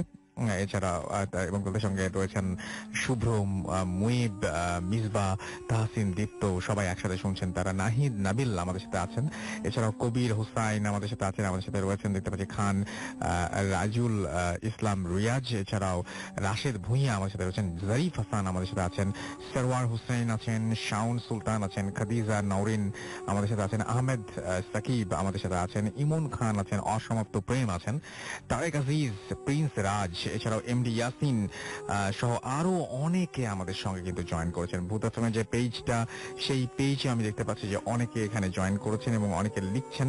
তাদের মধ্যে রয়েছেন দেখতে পাচ্ছি তারিক চৌধুরী, রোহান আহমদ, এছাড়া আমাদের সাথে রয়েছেন মোহাম্মদ ইসলাম ঝঙ্কার, এছাড়াও এমডি শফিকুল ইসলাম দীপু, আতিকুল ইসলাম ভুঁইয়া, এছাড়াও আছেন ইজাজ দাইনি, আচ্ছা ইমন আছেন, রিহান আহমেদ আমাদের সাথে রয়েছেন দেখতে পাচ্ছি, এছাড়াও ফারাবি আহমেদ রিয়াদ, এছাড়াও আছেন দেখতে পাচ্ছি সঞ্জিদা আফরিন আমাদের সাথে রয়েছেন দেখতে পাচ্ছি, আইবে সোহাগ, তাপস কুমার, এছাড়াও আছেন মিম, এছাড়াও আমাদের সাথে রয়েছেন শাহির আহমেদ শান্ত, এছাড়াও আছেন এ আর এহসান সহ আরো অনেকে। যদি আপনি থাকতে চান তাহলে চলে আসুন আমাদের এখানে এবং আমাদের পেজগুলোতে কানেক্টেড থাকুন। আপনি চলে যান আমাদের ফেসবুক পেজ www.facebook.com/radio.ফুর্তি and www.facebook.com/bhutfm.russell। আমরা আমাদের পরবর্তী ঘটনায় যাব। আমাদের আরো একজন অতিথি এখানে আছেন, তার কাছ থেকে শুনবো, এবং আপনার সেকেন্ড যে স্টোরিটা, সেই সেকেন্ড স্টোরিটা আমরা শুনবো। আপনার নামটা প্লিজ আরেকটু বলবেন, তারপরে আপনার ঘটনায় যাব আমরা। হ্যালো রাসেল ভাই, হ্যালো লিসনার্স, আমার নাম সৌম্য, আমি ধানমন্ডি থেকে বলছি। জি। আমার এই ঘটনাটা হচ্ছে আমার ফ্যামিলি, আমার মার ফ্যামিলি, ওনাদের পূর্বপুরুষদের নিয়ে, কারণ ওখান আচ্ছা। থেকে হচ্ছে আমার মার ফ্যামিলির যে ঘটনাগুলো, ইভেন আমার এক্সপিরিয়েন্স করা বিষয়টা ওটার সাথে কানেক্টেড। আমার মার নানু আপু, ওনার বাবা ছিলেন হচ্ছে রাজশাহী দরগাপাড়া, ওখানকার সফুরার পীর সাহেব নামে উনি অনেক বেশি খ্যাত ছিলেন। তো ওনার আমি যেটা শুনেছি, আমার নানু আপু, আমার বড় মা মামাদের কাছ থেকে শুনে ঘটনা। তো জিনিসটা হচ্ছে এমন যে ওনার দুজন ওয়াইফ ছিলেন। একজন হচ্ছে আমাদের সাধারণ মানুষের মতোই মানুষ, আর আরেকজন ছিলেন হচ্ছেন পরী। যেহেতু একজন পীর সাহেব ছিলেন, উনি বিভিন্ন ধরনের অনেক কামেল লোক ছিলেন, ওলামা টাইপ লোক ছিলেন। তো উনি হচ্ছে জিন পরী এইসব নিয়ে উনি বিভিন্ন ধরনের ওনার যে ওয়াইফ ছিলেন পরী, ওনার এই ঘটনাটা খুব ছোট করে, সেটা হচ্ছে মানে উনি যে পরী ওয়াইফ যিনি ছিলেন, ওনার একদম খুব কড়া নিষেধাজ্ঞা ছিল যে ওই বাসায় যাতে গরুর মাংস কখনোই রান্না করা না হয়। যতই নিষেধ করা হোক, আমরা সাধারণ মানুষ, লোভ তো আসেই। তো আমার যেই মানে বড় মা আমরা বলি, ওনার যে ইয়ে ছিল যে উনি গরুর মাংস খুব খেতে ইচ্ছে করার কারণে উনি রান্না করার পরে উনি খুব থালা বাসনগুলো খুব সুন্দর করে পরিষ্কার করে ফেলেন। বাট ইয়ে ছিল যে পরে যিনি ছিলেন, উনি যখন ওই ঘরে যখন আসেন, তখন উনি বুঝতে পারেন যে না, এখানে গরুর মাংস রান্না করা হয়েছিল। উনি এইটা বুঝতে পারার পরে উনি একজন অভিশাপ দিয়ে যান। আমাদের ফ্যামিলি একটা কার্সের মতো ছিল যে কেউই এই ফ্যামিলিতে মানে মানে সুখে থাকতে পারবে না বা ভালো থাকতে পারবে না। এরপরে হচ্ছে আমার বড় মা, ওনার 7জন ছেলে হয়, ওনারা সবাই জন্ম হওয়ার প্রায় কিছুদিন পরে মারা যান। এরপরে হচ্ছে মানে ওনার মেয়ে হয়, ওনার তারপর থেকেই হচ্ছে মানে ওভাবে আছে, মানে ওনার বংশধর আসলে বলতে মানে ছেলে হিসাবটাকে আমরা মানে আমাদের দেশে আমরা যদি পুরুষ শাসিত সমাজ, আমরা ছেলেরা মানে বংশধর হিসাব করি, তো বংশটা মানে বলতে গেলে ওখানেই স্টপ হয়ে যায়। তো এরপর থেকে আছে আমার আমার আমার মা, ইভেন আমার আমার নানু আপু প্রায় 14 বছর প্যারালাইসিস ছিলেন। And ওনার প্যারালাইসিস মানে হয়েছিল যে উনি মানে একটু মানে পড়ে যান, পড়ে গিয়ে ইটের সাথে ওনার পায়ের বুড়ো আঙ্গুলে একটু ছোট্ট আঘাত পান, তার থেকেই জিনিসটা এরকম হয়। ওনার আমার নানু আপুর মার যে ওনাদেরও মানে এভাবেই মানে কিছু না কিছু ভাবে অসুস্থ বা হচ্ছে মানে টোটালি মানে ভালোভাবে যেভাবে করে বেঁচে থাকে ওইটা পসিবল হয়নি। আচ্ছা, এটাই রাসেল ভাই, থ্যাংক ইউ। ওকে, অনেক ধন্যবাদ আপনাকে আপনার ঘটনার জন্য। আমরা চলে যাবো একটা ছোট্ট বিরতিতে, বিরতির পরে আবারও ফিরে আসবো। তার আগে জানি যে আমাদের যদি SMS করতে চান মোবাইলের মেসেজ অপশনে গিয়ে টাইপ করুন ফুর্তি, FORTI ফুর্তি, স্পেস দিয়ে লিখুন আপনার নাম, স্পেস দিয়ে আপনার মেসেজ পাঠিয়ে দিন 9840 নাম্বারে। আমাদের ইমেল করতে চাইলে আমাদের ইমেল অ্যাড্রেস হচ্ছে bhutfm@radiofurti.fm, which is BHWTFM@radioforti.fm। আপনার নাম, ঠিকানা এবং ফোন নাম্বার সহ আপনার জীবনে ঘটে যাওয়া সেরা ঘটনা লিখে পাঠিয়ে দিন আমাদের কাছে। ঘটনার শুরুতে অবশ্যই উল্লেখ করুন যে ঘটনাটি আপনি স্টুডিওতে এসে শেয়ার করতে চান, নাকি আপনি চান আপনার ঘটনা আমরা পড়ে শোনাই। আর যারা দেশের বাইরে রয়েছেন তারা সরাসরি অডিও ক্লিপ রেকর্ড করে অর্থাৎ আপনার ঘটনাটি রেকর্ড করে পাঠিয়ে দিতে পারেন আমাদের কাছে। আমরা চলে যাচ্ছি একটা ছোট্ট বিরতিতে। তার আগে জানিয়ে দিই, ফেসবুকে যেতে হয় www.facebook.com/radiofurti and www.facebook.com/bhutfm.russell। আমরা এই কিছুক্ষণ পরেই আমরা চেষ্টা করব আপনাদের লাইভ নিতে, অর্থাৎ আপনাদের যে যে ইনবক্স রয়েছে আমাদের যে ভূত এফএম এর যে ইয়েটা পেজটা, সেখানে আপনি সরাসরি ইনবক্স করতে পারবেন আমাদেরকে। এবং যারা দেশের বাইরে রয়েছেন তাদেরকে বলবো কাইন্ডলি প্লিজ আপনারা একটু দেশের বাইরে যারা রয়েছেন তাদেরকে একটু সুযোগ দিবেন। সো এই পর্যন্তই, আমরা চলে যাচ্ছি ছোট বিরতিতে, ফিরে আসছি একটু পরে। স্টে টিউনড টু রেডিও ফুর্তি এন্ড ডোন্ট স্টপ দ্য ফুর্তি। ফুর্তি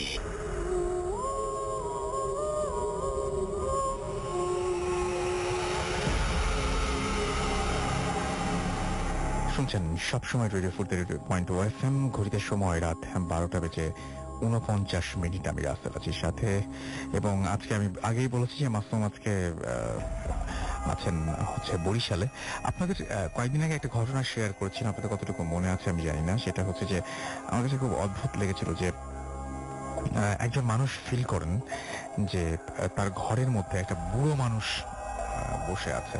আমি জানি না যে উনি এসেছিলেন কিনা, এবং আমি ঘটনা দেখতে পাচ্ছি যে নোটটা দেওয়া আছে, সেই নোটটা দেখে আসলে বোঝা যাচ্ছে না যে উনি আসলে এসেছিলেন কিনা বা এখানে ঘটনা শুনেছিলেন কিনা। এবং তিনি ব্যাপারটা এরকম থাকে যে স্বপ্নে, ঘটনাটি ঘটে স্বপ্নে। প্রতিদিন অফিস থেকে এসে ফ্রেশ হয়ে টিভি দেখে খাওয়া দাওয়া শেষ করে যখন তিনি রাত 11টা হবে, তখন তিনি ওই যে বেডে ঘুমান, বেডটা পশ্চিম দিক করা, সাধারণত পশ্চিমে তিনি মাথা দেন এবং এইভাবে ঘুমান, এবং হঠাৎ করে তার শরীর প্যারালাইজড হয়ে যায়। তিনি বুঝতে পারেন যে এই ঘরের মধ্যে অন্য কারো অস্তিত্ব আছে, এবং তিনি বুঝতে পারেন যে এই ঘরের মধ্যে কোনো একজন বৃদ্ধকে তিনি দেখতে পান।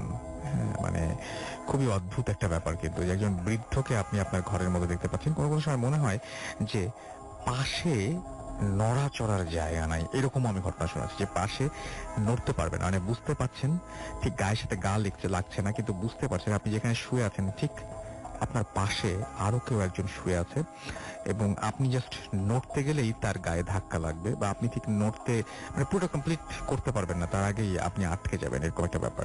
সো একটা একা বিছানায় আপনি যেখানে শুয়ে আছেন সেখানে আরো একজনের অস্তিত্ব। একটা ঘর, যে ঘরটা পুরোটাই ফাঁকা, সেই ঘরের মধ্যে আরো একজন মানুষ। এরা কোথা থেকে আসেন, কেন আসেন, আর কেন নিজের অস্তিত্ব জানান দেন? একটা তো আমি বললাম যে ওই যে বাসায় যদি এই ধরনের কোনো প্রবলেম যদি কেউ করে, যে নতুন করে বাসা তৈরি করতে চায়, তাহলে সেক্ষেত্রে হতে পারে। তাছাড়া আরো অনেক কারণেই কিন্তু হতে পারে। আমার মনে হয় যে আপনাদের অনেকেরই এই ধরনের এক্সপিরিয়েন্স রয়েছে, এবং সেই এক্সপিরিয়েন্স গুলো আমরা জানতে চাই। একটা মানে আপনার মানে আমরা সবচেয়ে বেশি প্রেফার করি আসলে বাসা রিলেটেড প্রবলেমগুলো, কারণ বাসাতে এই প্রবলেম যেগুলো হয় সেগুলোই খুব মারাত্মক হয়।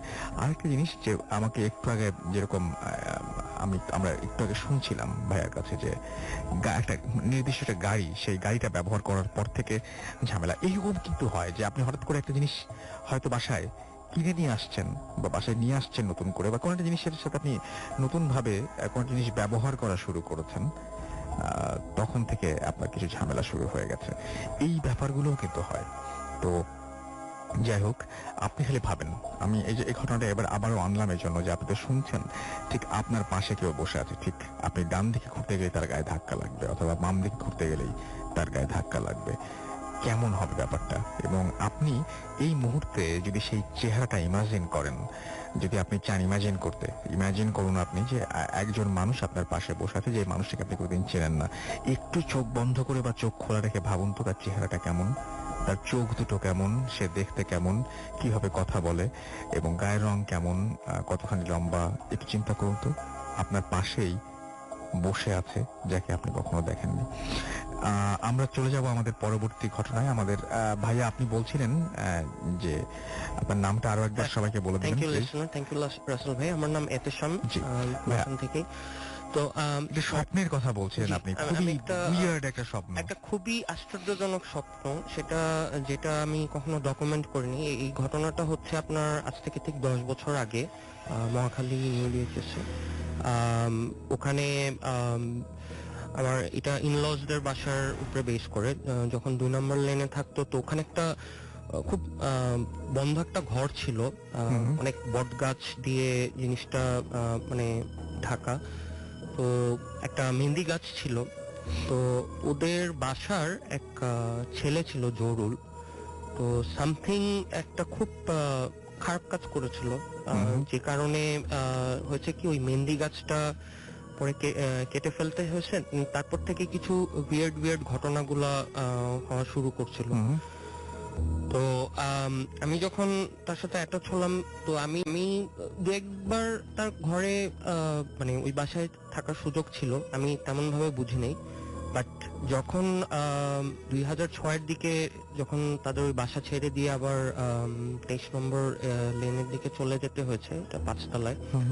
তো যে কোনো কারণে আমার ওখানে থাকতে হয়েছে একদিন।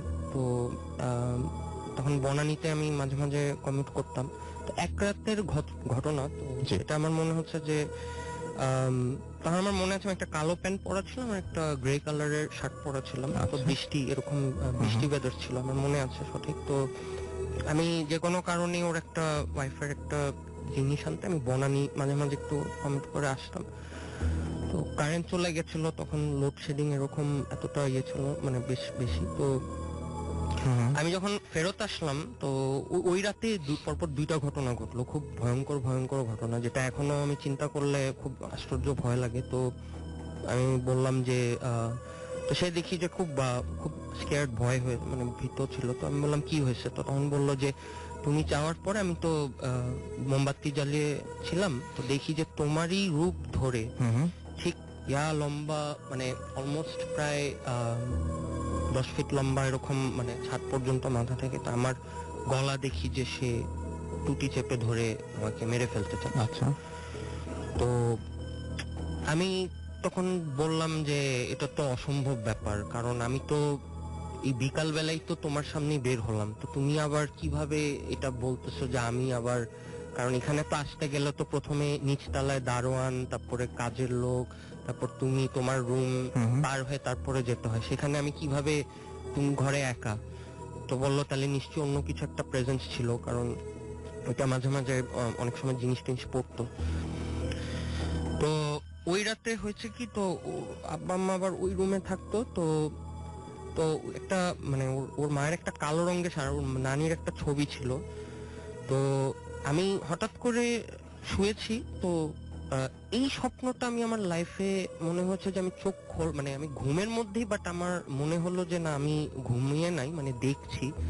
কিন্তু আশ্চর্য বিষয়টা কি, যে ঘরটা জাস্ট কয়েক হাত সামনেই তার মা হয়, কিন্তু আমি দেখলাম যে যেমন স্কেটবোর্ডের মধ্যে একটা মহিলার যদি ধরেন কালো ওড়না মাথায় দিয়ে যদি আপনি আস্তে আস্তে মুভ করেন স্কেটবোর্ড দিয়ে, তাহলে হঠাৎ যদি তার চেহারাটা খুললে আপনার মানে একটা মানে ভয়ঙ্কর রকম একটা যদি ফেস দেখেন, কিন্তু দেখা যাচ্ছে না। কিন্তু আমি, আমার ওয়াইফ পাশে শুয়েছিল, আমি সাথে সাথে ঘুম থেকে উঠে মানে ফার্স্ট থিং আগে গিয়ে খুঁজলাম যে মানে ওনার কি অবস্থা। তো বলে না আমি ভালো আছি, বাট তারপরে আমি তখন আমার কাছে মনে হলো যে না অ্যাকচুয়ালি সামথিং, কিছু একটা অশরীরী ব্যাপার আছে। ওই স্বপ্ন থেকে তখন আমার বিশ্বাসটা আসলো যে না, সে মানে যদিও আমি তখন তাকে কথাটা আমি বিলিভ করতে চাইনি, বাট আমি যখন নিজে জিনিসটা স্বয়ং দেখলাম যে এটা যে কোনো রূপ নিতে পারে। এখন অবশ্যই বাসায় অবশ্য তারা নাই, ছেড়ে দিয়েছে অনেক আগে, কিন্তু সবচেয়ে আশ্চর্যজনক ব্যাপার কি যে ওই 5 তলা A5 বাসায় কেউ বেশি দিন থাকতেও পারে না। আচ্ছা, এটাই ছিল আমার এটা ছিল আপনার ঘটনা। থ্যাংক ইউ ভেরি মাচ আপনার ঘটনার জন্য, এবং আশা করছি যে এই ঘটনাটা আপনাদের সবার ভালো লেগেছে। আমরা দেখতে পাচ্ছি আমাদের কাছে বেশ কিছু SMS রয়েছে। সুস্মিতা ময়মনসিং থেকে আমাদের সাথে রয়েছেন, এবং তিনি লিখেছেন তার কাছে বেশ ভয় লাগছে। অপূর্ব ঢাকা থেকে লিখেছেন শুনছি ভয় লাগছে। সোহাগ নরসিংদী থেকে লিখেছেন যে ফোর্থ স্টোরিটা ভালো লেগেছে তার কাছে। রাইসুল ইসলাম আমাদের সাথে আছেন, আমাদের সাথে রয়েছেন মাজহারুল ইসলাম পান্না ময়মনসিং থেকে। এছাড়া আমাদের সাথে তামিম এবং রিপন আমাদের সাথে রয়েছেন। এছাড়া আমাদের সাথে রয়েছেন দেখতে পাচ্ছি ময়মনসিং থেকে আজিয়ান, এবং লাস্ট স্টোরিটা ভয়ের ছিল লিখেছেন সজীব ময়মনসিং থেকে আমাদের সঙ্গে রয়েছেন। ব্ল্যাক ম্যাজিকের স্টোরি এগেইন প্লিজ আমাদেরকে। এছাড়াও দেখতে পাচ্ছি অপূর্ব আছেন আমাদের সাথে। এছাড়া আমার সাথে রয়েছেন রিমি, আমার সাথে রয়েছেন দেখতে পাচ্ছি পুষ্পেন্দু। এছাড়াও সজীব আহমেদ আমাদের সাথে রয়েছেন। সালমান আমাদের সাথে রয়েছেন। তাসনুবা আমাদের সাথে রয়েছেন। আমার সাথে রয়েছেন আমার সাথে রয়েছেন ইমাম। এছাড়া আমাদের সাথে রয়েছেন সৌরভ সহ আরো অনেকে। আপনি যদি থাকতে চান তাহলে আমাদের সাথে চলে আসুন। মোবাইলের মেসেজ অপশনে গিয়ে টাইপ করুন ফুর্তি FORTI ফুর্তি, স্পেস দিয়ে লিখুন আপনার নাম, স্পেস দিয়ে আপনার মেসেজ পাঠিয়ে দিন 9840 নাম্বার। যারা আমাদের ইমেল করতে চান, আমাদের ইমেল অ্যাড্রেস হচ্ছে bhutfm@radiofurti.fm, which is BHWTFM@radiofurti.fm। আপনার নাম, ঠিকানা এবং ফোন নাম্বার সহ আপনার জীবনে ঘটে যাওয়া সেরা ঘটনা লিখে পাঠিয়ে দিন আমাদের কাছে। ঘটনার শুরুতে অবশ্যই উল্লেখ করুন যে আপনি স্টুডিওতে এসে ঘটনাটি শেয়ার করতে চান, নাকি আপনি চান আপনার ঘটনা আমরা পড়ে শোনাই। আর যারা দেশের বাইরে রয়েছেন তারা সরাসরি কিন্তু অডিও ক্লিপ পাঠিয়ে দিতে পারেন আমাদের কাছে। আমি এহতেশাম ভাই আপনার কাছে আরেকটু আসবো, আপনি একদম শেষ করে দিই আপনারটা, কারণ নতুন অতিথি আসবেন। একটু যদি কাইন্ডলি বলতেন, আপনি একটা জিনিস কয়েকদিন আগে পড়ছিলেন এবং আপনি এটা বিলিভ করতে শুরু করেছেন অলমোস্ট, এবং আপনি ওয়েট করছেন নেক্সট সার্কুলেশন বা নেক্সট পাবলিকেশনের জন্য, রাইট? Yes, এরকম কিছু একটা। সো এই ব্যাপারটা কি একটু বলবেন আপনি? আমি যদি একটু আপনি আমার সাথে শেয়ার করতেন। ডেফিনেটলি। সেই ব্যাপারটা হচ্ছে এরকম যে আপনার লেটস সে আমাদের যে রাইট ব্রেন যেটা থাকে যে ক্রিয়েটিভ অ্যান্ড লেফট ব্রেন যেটা লজিক্যাল, যেই কথাটা আপনাকে আমি বলছিলাম যে আপনি হয়তো একটা ফোরকাস্ট করলেন যে হ্যাঁ সামনে টাইমটা, ইভেন লেটস সে যে আপনি আগামী যে লুসিড ড্রিম গুলা, যে কিভাবে কিছু ঘটনাগুলা ঘটবে প্যাটার্ন বাই প্যাটার্ন, যে একটার পর একটা ওভাবে স্তরে স্তরে সাজানো আছে, যে সেরকম ধরেন যে আপনার ইমাজিন করলেন যে হ্যাঁ আমি এক্স্যাক্টলি এই জিনিসটা ওয়েট করছি বা এরকম হতে চাই। যেমন কিছু কিছু ক্ষেত্রে আমার যেই স্বপ্নগুলো আমি দেখেছি যে আমার বড় ভাই যেহেতু সে চলে গেছে, সে দেখি যে আমাকে মানে গুড বাই করছে, বলছে যে ওকে স্বপ্নের মধ্যে। যেমন আমার দাদি চলে গেছেন, যারা মানে অ্যানসেস্টার্স যারা, তো দেখলাম যে কিছু ঢাল তলোয়ার নিয়ে মানে আমাকে কিছু মানুষ অ্যাটাক করতে যাচ্ছে, বা তখন ওনার কাছে যে আমি একটা শেল্টারের মতন যে বসলাম, তো দেখলাম যে উনি একটা ওই গোলাপি রঙের একটা ভেইল পরা বসা, তো আমাকে মানে খুব প্রোটেকশন দিয়ে আদর করে বলছে যে খামাখাই প্রবলেমের মধ্যে না, যে মানে যারা চলে গেছেন অ্যানসেস্টররা, তারা সামহাউ একটা গাইডেন্স দিচ্ছে।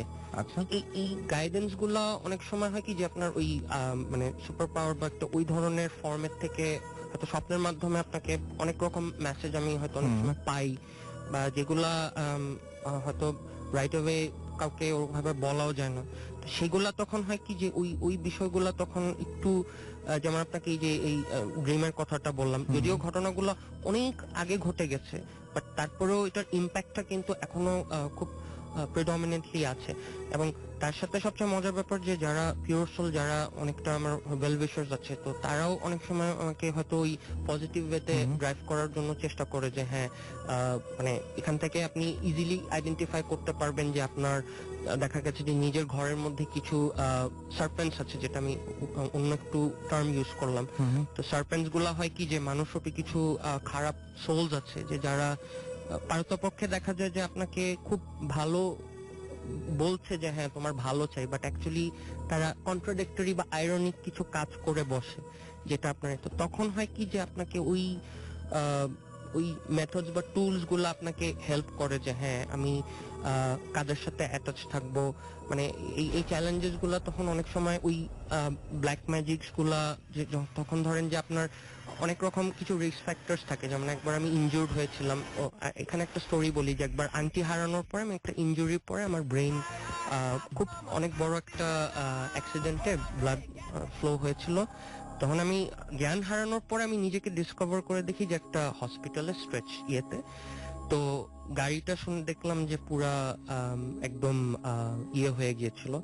তো এটাও ওই একটা রিং রিলেটেড ব্যাপারে, কারণ আপনার যদি কোনো ভালো কিছু জিনিস পজিটিভ থাকে সেটা যদি মেইনটেনেন্স একটু ভুল হয়ে যায় তখন হয় কি এগুলা অনেক সময় আপনার যে কোনো ভাবেই অ্যাডভার্সলি যে নেগেটিভ ফোর্সেস গুলা তখন আপনাকে অনেকটা এফেক্ট করে। তো সেইগুলা যে বিষয়গুলো আছে যে মানে ধরেন এই যে তখন আপনি হয়তো এই যে বিভিন্ন কিছু স্টোরিজ গুলা পেলেন যে এই যে ওয়্যারউলফ রিলেটেড বা ডিফারেন্ট ডিফারেন্ট কাইন্ডের যে মানে স্টোরি লাইন, বা ওইটা তখন আপনাকে ড্রাইভ করবে যে হ্যাঁ আমি তাহলে এই জিনিসগুলা জেনে রাখলাম। এন্ড দেন আপনি যেমন যেটা হবে কি যে এখন আপনি কোন পারপাসে ইউজ করবেন, যদি ধরেন কারোর এরকম একটা হেল্প লাগলো বা অনেক সময় ধরেন মানুষের কাছে এরকম যে বা যাদের এই তখন ধরনের আপনি সেটা করবেন। সেই ব্যাপারগুলো আপনি যদি করতে পারেন তখন অনেকটা Okay. এটা হেল্প হয়। ওকে, থ্যাংক ইউ ভেরি মাচ। আমরা একটু একটা ঘটনায় চলে যাই। আমাদের সঙ্গে আরো একজন একটা ইমেল পাঠিয়েছেন, সেই ঘটনা আমরা পড়তে চাই। একটু পড়ে ফেলি ঘটনাটি, এবং যেভাবে তিনি লিখেছেন আমি সেইভাবেই পড়ার চেষ্টা করছি। এবং আমি দেখতে পাচ্ছি যে যিনি লিখেছেন ঠিক এভাবে লিখেছেন যে রাসেল ভাই, আমি জানি আপনি সবসময় ভালোর দলে, তাই জিজ্ঞেস করলাম না কেমন আছেন। আমার নাম শফিকুল ইসলাম, আমি পেশায় একজন মাইক্রোবাস ড্রাইভার। আমার বাসা কুষ্টিয়া জেলার উজান গ্রামে। আমি আজ আপনাদের সাথে আমার জীবনে ঘটে যাওয়া একটা সত্য ঘটনা শেয়ার করব। কথা না বাড়িয়ে সরাসরি আমি ঘটনায় চলে যাই। 2014 সালের কথা। আমি এবং আমার কয়েকজন বন্ধু মিলে ঠিক করলাম আমরা বেড়াতে যাব। তো যথারীতি যাওয়ার জন্য মন স্থির করলাম। আমরা মোট 7 জন বন্ধু হলাম। আমরা যখন গিয়েছিলাম তখন মাঘ এবং ফাল্গুন মাসের মাঝামাঝি, খুব শীতও নয় গরমও নয়। ঘুরতে যাওয়ার একদম পারফেক্ট একটা সময়, এবং এই সময় বেশিরভাগ মানুষই ঘুরতে যায়। তো যথারীতি আমরা সবাই উজান গ্রাম বাজারে এসে একসাথে হলাম। তো আমরা সবাই গাড়িতে উঠলাম।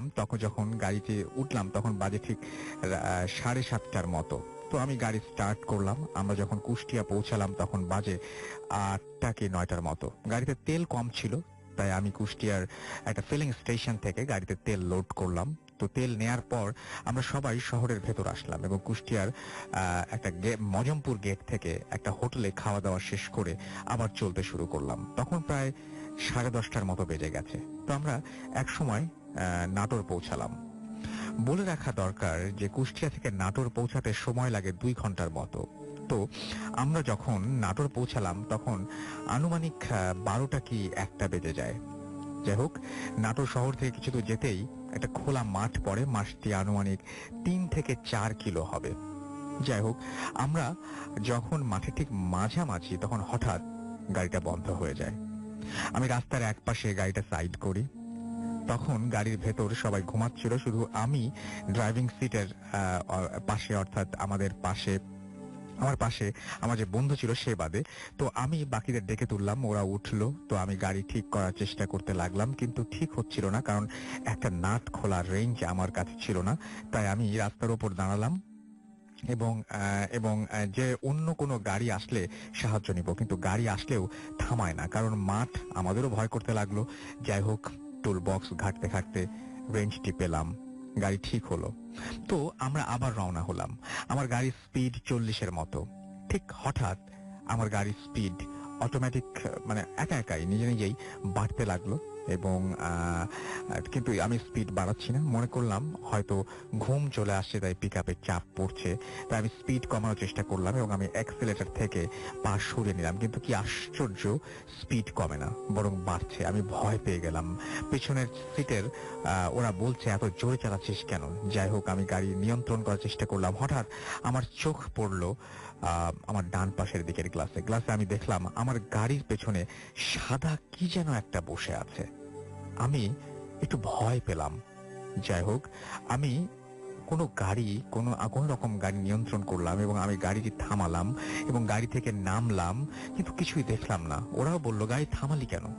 আমি বললাম যে, ওরা বললো যে, আমি সব বললাম ওদের। ওরা বললো যে, রাত জেগে গাড়ি চালাচ্ছি, সেই জন্য হয়তো চোখে ভুল দেখেছিস। আমরা আবার যথারীতি চলতে শুরু করলাম। কিছুক্ষণ পরে জোরে একটা ঝাঁকি অনুভব করলাম। মনে হলো পেছন থেকে আরেকটা গাড়ি এসে ধাক্কা মারলো, কিন্তু পেছনে কোনো গাড়ি নেই। এবার সবাই ঝাঁকিটা অনুভব করলাম। হঠাৎ জোরে বাতাস বইতে লাগলো, কিন্তু আকাশে কোনো মেঘ ছিল না। হঠাৎ সামনে দেখি রাস্তার মাঝখানে একটা লাশ, মনে হচ্ছিল এই মাত্র অ্যাক্সিডেন্ট হয়েছে। আমার পাশে সেও যারা আছে তারাও দেখছে, এবং আমি গাড়ি থামালাম, নেমে দেখি কিছু নেই। গাড়ি থেকে দেখা গেল লাশটাকে, গাড়ি থেকে নেমে দেখা গেল যে কিছু নেই। যাই হোক, গাড়িতে উঠলাম এবং ওই সময় আমরা যা দেখলাম তা দেখার জন্য প্রস্তুত ছিলাম না। আমি দেখলাম গাড়ির চাকার নিচে সেই লাশটি, যেটির মাথা নেই এবং গাড়ির চাকার সাথে মিশে আছে। আমি চিৎকার দিলাম। আমার চিৎকার শুনে বাকিরা নেমে আসলো এবং তারাও এসে একই ঘটনা দেখে। যাই হোক, দোয়াদুরুদ যে যাই জানি, চোখ বুজে তাই পড়া শুরু করলাম। তারপর চোখ খুলে দেখি কিছু নেই। তো আমরা আবার রওনা দিলাম।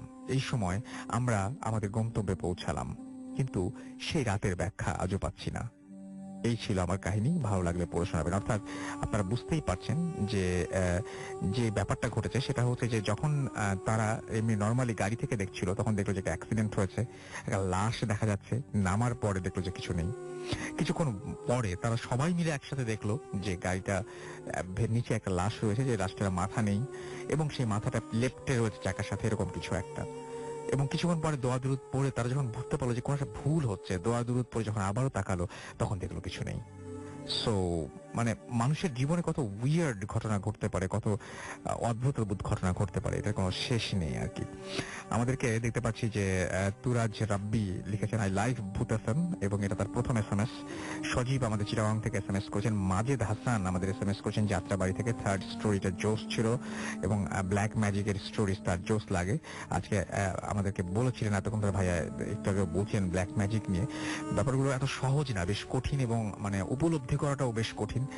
এবং আমার কাছে অনেক জায়গায় বুঝতে সমস্যা হচ্ছিল এই কারণে যে, মানে যারা ফেস করেন তারা আসলে যেভাবে বুঝতে পারেন, এটা আসলে বাইরের মানুষজন ঠিক ওইভাবে উপলব্ধি করাটা খুব ডিফিকাল্ট। আমাদেরকে এছাড়া দেখতে পাচ্ছি ফারজানা SMS করেছেন সাব্বির, এবং আমাদেরকে SMS করেছেন দেখতে পাচ্ছি আবু বকর। সাব্বির লিখেছেন যে এটা আগেও পড়া হচ্ছে, তাই নাকি? আমি তাহলে সেকেন্ড টাইম আবার পড়ে ফেলেছি, সরি। আমাদেরকে এছাড়াও গাজীপুর থেকে SMS করেছেন, সিক্সথ স্টোরিটা অসাম। রায়হান খুলনা থেকে আমাদের SMS করেছেন এবং তিনিও জানিয়েছেন যেটা পড়া হয়েছিল। আচ্ছা, তাহলে আমি ভুল করেছি, একই জিনিস দুইবার পড়ে ফেলেছি। সজীব চট্টগ্রাম থেকে SMS করেছেন আমাদেরকে দেখতে পাচ্ছি। এছাড়াও আমাদেরকে নামটা পড়তে পারছি না, জিনাত আমাদের SMS করেছেন আমাদেরকে সোহাগ। এছাড়া আমাদের SMS করেছেন সাদমান সহ আরো অনেকে। যাই হোক, আমরা একটা অডিও ক্লিপ শুনে আসবো, হ্যাঁ, এবং অডিও ক্লিপ শুনে এসে আমরা আবার নতুন অতিথিদের নিয়ে আসবো। সেই পর্যন্ত আশা করছি আমাদের সঙ্গেই থাকবেন।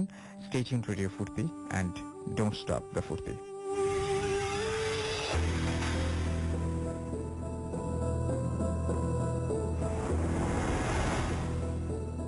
আসসালামু আলাইকুম রাসেল ভাই, আমার বাসা নাটোর জেলার লালপুর থানার একটি গ্রামে। তো রাসেল ভাই, ঘটনাটি আমার আঙ্কেলের মুখ থেকে শোনা। আমার আঙ্কেল ওই মেডিকেল, মানে যেখানে ঘটনাটি ঘটেছে ওই মেডিকেলে একজন স্টাফ হিসেবে চাকরি করেন। তো রাসেল ভাই, আমি আঙ্কেলের মুখ থেকে যেভাবে শুনছিলাম আমি সেভাবে বলি যে মেডিকেল হাসপাতালের মর্গে অনেক রকমের লাশ আছে, সুইসাইডনেস, আপনার অ্যাক্সিডেন্ট, অনেক দূর দূরান্ত থেকে লাশ আসে।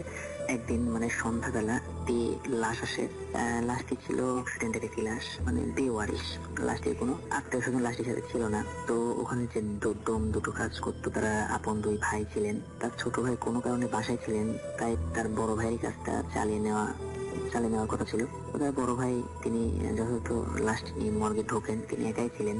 তিনি যখন লাশটিকে কাটার জন্য সবকিছু মানে কমপ্লিট করার পরে, মানে তিনি যখন লাশটির জামাটা খুলেন ভাই, তখন তিনি দেখতে পান যে লাশের কোমরে একটি তাবিজ, স্কোয়ার শেপের তাবিজ, একটু বড়, সাদা তাবিজ একটু বড়, মানে তাবিজটা ছিল স্বর্ণের। তাবিজটা পুরোপুরি এপাট ওপাট দুটোই ছিল স্বর্ণের তাবিজ। তো তিনি মানে জিনিসটা দেখার পরে লোভ সামলাতে না পেরে তিনি তাবিজটা নিয়ে নেন। মানে দড়ি বাঁধা ছিল, তিনি দৌড় সহ তাবিজটা নিয়ে নেন। তো নিয়ে নেওয়ার পরে তিনি কাটার সরঞ্জাম পিছনে ঘুরে নিয়ে যখন সামনে থাকায় তিনি একটি অদ্ভুত জিনিস তিনি লক্ষ্য করেন যে মানে লাশটি দেখে আগেরটা এমন তার হয়নি, যে তিনি একটি অদ্ভুত ফিল তার মধ্যে হচ্ছে, মানে তিনি মানে একটু অদ্ভুত ফিল, মানে তিনি একটু গা ভার হয়ে যাচ্ছে, তিনি মানে একটু ভয় ভয় লাগছে। তো এই জিনিসটা মানে তাবিজটা নেওয়ার পরে তার এরকম একটি অনুভূতি হচ্ছে। তিনি চেষ্টা করে লাশটি কাটার জন্য, কারণ আসলে ডোমন অনেক সাহসী হয়, তারপর তার সাহসে কুলায় না, মানে তার অনেক ভয় লাগছে, মানে অনেক তার গা ভার হয়ে আসছে। তখন তিনি বাইরে চলে আসেন, বাইরে চলে এসে মানে অনেক পুলিশ ছিল যেহেতু লাস্ট বেওয়ারিশ, তাদেরকে বলে দেয় যে ভাই মানে আজকে সেই কাজটি করতে পারবে না। পুলিশ অনেক জোরাজোরি করে, তো তারও কাজ হয় না। তো লাস্টে মর্গে ফিটিং করে রাখা হয় হিমাগারে। তো রাসেল ভাই তিনি যথারীতি বাসায় মানে রাতে খাওয়া দাওয়া শেষ করে শোন, মানে পরের দিন হয়, পরের দিন দুপুর বেলা তিনি তার ছোট ভাইকে সাথে করে, মানে যে কাজটি মানে ছোট ভাই তাকে হেল্প করে তাকে সাথে করে আসে। আসার পর রাসেল ভাই তখন ফ্রিজ থেকে লাশটিকে বের করার, মানে ড্রয়ার থেকে লাশটিকে বের করার পরে যখন রাখা হয়, যাওয়ার পরে তিনি সেই আগের মতোই অনুভূতি, তিনি একটু ভয় ভয় করে। তো তিনি বলে তার ছোট ভাইকে তুই কাজটা কর, আমি একটু মানে সাইডে আছি। তো তার ছোট ভাই কাজটা করে।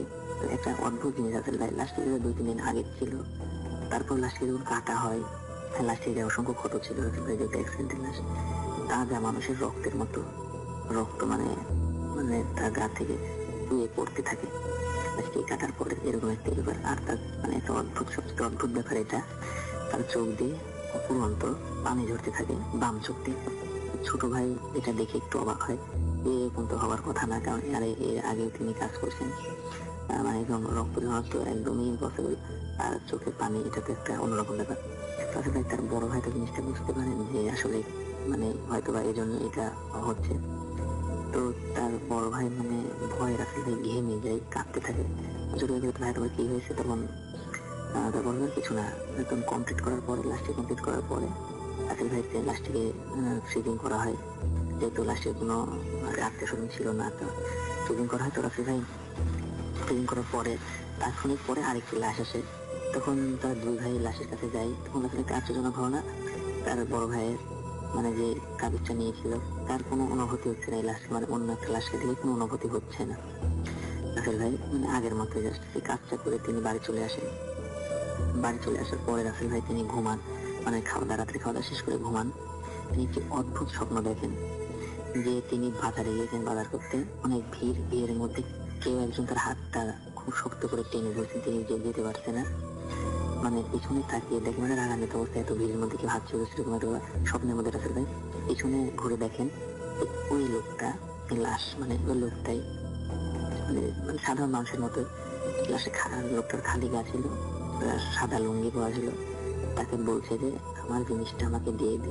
স্বপ্নের মধ্যেই তখন রাসেল ভাই তার অদ্ভুত ভাবে চোখটা কোমরে যায়, লোকের দেখে তাবিজটা নাই, আমার জিনিস আমাকে দিয়ে দেয়, এরকম একটা কথা বলে অনেক রাগান্বিত ভাবে। লোকটার মুখ ছিল রাসেল ভাই, এই লাশটার মুখ ছিল, তো অনেক রাগান্বিত চোখ বড় বড় করে তাকে বলে। তো তিনি লোকের হাতটা জোরে ছাড়িয়ে নিয়ে তিনি এক দৌড় মেরে বাসার উঠোনে এসে পড়ে যায় স্বপ্নের মধ্যে।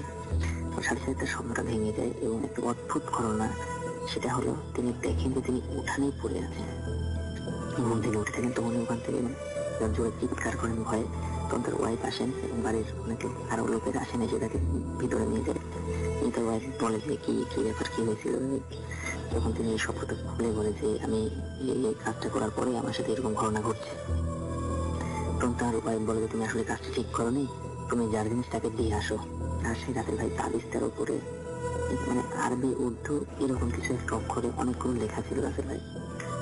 তো রাসেল ভাই তিনি মানে যথারীতি পরের দিন তাবিজটা নেন, নিয়ে লাশ মানে লাশ দেওয়ার মানে ওখানে দিতে যাবে, লাশের গায়ে পরে দেওয়ার জন্য তাবিজটা নিয়ে যায়। যাওয়ার পরে রাসেল ভাই অদ্ভুত ঘটনা, মানে মনটা খুলে যে ড্রয়ারটা তিনি খুলবেন এই সাহসটাও তার হচ্ছিল না। মানে ড্রয়ারটা করে লাশের মানে কোমরে যে তাবিজটা দিয়ে দেবে এই সৎ সাহসটা তার হচ্ছিল না। তিনি বাইরে চলে এসে আমার বাসায় চলে আসেন। তিনি আর কোনো কাজ থাকে না, তিনি বাসায় চলে আসেন, তার ওয়াইফকে বলে এরকম ঘটনা। তার ওয়াইফ আর কিছু বলে না, মানে বলে দিয়ে দিতে, তুমি দিয়ে দেবে যেভাবে হোক তুমি দিয়ে দিও। তিনি যথারীতি ঘুমায়, আবার রাত্রে ঘুমায়। এরকম একটা স্বপ্ন দেখে তিনি আরেকটা লাশের কাজ করেছেন, তিনি আরেকটা লাশ কাটছেন। তিনি হঠাৎ করে এক জিনিস খেয়াল করেন, মানে স্বপ্নের মধ্যে রাসেল ভাই রাত্রে ঘুমানোর সময় দিচ্ছে, হঠাৎ করে তিনি খেয়াল করেন যে সেই লাশটি চোখ খুলছে, মানে লাশটির চোখটা খুলে গেছে এবং লাশটি বলছে যে যার জিনিসটি তাকে দিয়ে দে, এতে তোর ক্ষতি ভালো হবে, ক্ষতি হবে না। তখন তিনি মানে ভয় পায়, স্বপ্নের মধ্যে ভয় পায়, তিনি দৌড় মারার চেষ্টা করে, কিন্তু মানে হাতটা চেপে ধরে লাশটা তাকে হাতটা চেপে ধরে লাশটি উঠে দাঁড়ায়। দাঁড়ানোর পর সে ওই মানে ড্রয়ারের কাছে, যে ড্রয়ারের লাশটি আছে ওই ড্রয়ারের কাছে তাকে নিয়ে গেছিল। এটা কিন্তু সম্পূর্ণ অন্য লাশ ছিল আসলে ভাই। তিনি মানে পরে বলতে পারেন যে আসলে এটা কোন লাশ ছিল, তার পরিচিত কোনো লাশ কাটার মানে এবং না, স্বপ্ন দেখে তিনি ভুলে গেছেন, লোকটার ফেসটা তিনি ভুলে গেছেন। তো তাকে ড্রয়ারের কাছে নিয়ে যাওয়া হয়, হাত টানতে টানতে মানে চেষ্টাতে তাকে নিয়ে যাওয়া হয়। যে ড্রয়ারটা অটোমেটিকলি খুলে যায় স্বপ্নের মধ্যে। তখন তিনি দেখেন যে লাশটি, তখন তিনি বাস্তবের মতো ভয় করে, লাশটি থেকে ভয় করে থাকে। তখন তিনি তাবিজটা ড্রয়ারের ভিতর মানে তিনি পকেটের মধ্যে হাত দিয়ে তাবিজটা তার ড্রয়ারের ভিতরে থ্রো করে ওখান থেকে দৌড় দেয়। দৌড় দিয়ে এসে রাসেল ভাই স্বপ্নের মধ্যে তিনি মর্গের গেটের বাইরে এসে পড়ে যান এবং সাথে সাথে স্বপ্ন ভেঙে রাসেল ভাই তিনি যেটা দেখেন ওটা দেখার জন্য মানে সে প্রস্তুত ছিল না। কোনো মানুষের সাথে ঘটলে কোনো মানুষের প্রস্তুত থাকবে না, মানুষ প্রস্তুত থাকে না। তিনি ওখানেই ওই অবস্থাতেই মর্গের সামনে গেটের সামনে পড়ে আছেন। এটা তিনি দেখে তিনি হতবাক হয়ে কি করবেন সেটা বুঝতে না পেরে তিনি একটা চিৎকার দিয়ে তিনি ওখানে সেন্সলেস হয়ে যান। সকালে তার ভাই যখন যথারীতি আসে তাকে উদ্ধার করার পরে বাসায় নিয়ে যাওয়া হয়। তার অনেক জ্বর ছিল ভাই, তার মানে সব ঘটনা ছোট ভাইও খুলে বলে। ছোট ভাই বলে আসলে তুমি কাজটা ঠিক করনি, তোমার এই কাজের দিনই হয়তো সেদিন মানে এই লাশটার সাথে এই লাশটার এরকম কিছু একটা ঘটছে। তো তিনি মানে বলে, ছোট ভাই বলে তুমি ওকে তাবিজটা দাও, কারণ আমি তো ভয় পাচ্ছি না, তুমি তাবিজটা দাও, পাশে তুমি দাঁড়ায় থাকবে, আমি তাবিজটা লাশে কোমরে পড়ে দেবো। তো রাসেল ভাই চোখে, যেটাকে বলা হয় চোখের টসুর নিচে মানে তাবিজটা রাখা হয়। তো টসুরটা উঁচু করে দেখে তাবিজটা নেই। তিনি আরো বিপদের মুখে পড়ে যান, তাবিজটা নাই, তিনি কিভাবে লাশটিকে ফিরে দেবেন, কিভাবে বিপদ থেকে তিনি উদ্ধার পাবেন। অনেক তিনি ভয় পেয়ে যান, মানে ভয় পেয়ে স্বপ্নের কথা ইয়ে করে, যেহেতু স্বপ্নটা প্রায় বাস্তবে সত্যি হচ্ছিল, এরকম স্বপ্ন করে চিন্তা করে তিনি তার ছোট ভাই ওয়াইফ সহ তিনি মর্গে চলে যান। মর্গে যাওয়ার পরে তার ছোট ভাই ড্রয়ারটি খোলার পরে আশ্চর্যজনক ঘটনা দেখে রাসেল ভাই ওই লাশটির মানে কোমরে সেই তাবিজটা বাঁধা আগের মতোই, সেম আগের মতো লাশটি স্বাভাবিক অবস্থায় আছে। এবং একটি সবচেয়ে বড় আশ্চর্যকর ঘটনা আছে ভাই, এগুলো 2-3 দিন ঘটে গেছে, কোনো মানে তার মানে আত্মীয় স্বজন তার খোঁজ পায়নি, কিন্তু তাবিজটা সেই মানে ওই তাবিজটা তার মাথায় থাকার পরে তার মানে খোঁজ আসে যে তার আত্মীয় স্বজন আসছে লাশটা নিতে, মানে খোঁজ হয়েছে আর কি। আত্মীয় স্বজনের কাছে লাশটি হস্তান্তর করে দেওয়া হয়। তো হস্তান্তর করে দেওয়ার পরে একজন মানে তার মানে এক ভাইকে ডাকা হয়, একটু সাইডে ডাকার পরে পার্সোনাল জিজ্ঞেস করা হয় ভাই আসলে তাবিজটা কিসে। তো সবচেয়ে আশ্চর্য করে একটা ঘটনা রাসেল ভাই, তিনি বলা হয় যে এই লোকটা মানে যে মারা গেছেন এই একজন ব্ল্যাক মেজিশিয়ান ছিলেন। এই কথা শুনে তিনি আরো ভয় পেয়ে যান। তার তাবিজটা মানে সেই সূত্র অনুযায়ী তাবিজটা ছিল তার ওই বড় ছেলেরই পাওনা। আসলে তার লাশটা হস্তান্তর করে দেওয়া হয় এবং এই ঘটনার পর থেকে রাসেল ভাই তার বড় ভাই এইসব মানে ডোম ছিলেন মানে লাশ কাটাকাটি এসব বন্ধ করে দেন। তার ছোট ভাই এখনো কাজটি করে, আমার চাচা ওখানে স্টাফ এখনো আছেন। এটা ছিল আমার ঘটনা। আমি রমজানের শুভেচ্ছা জানাচ্ছি, অগ্রিমের শুভেচ্ছা জানাচ্ছি। আসসালামু আলাইকুম।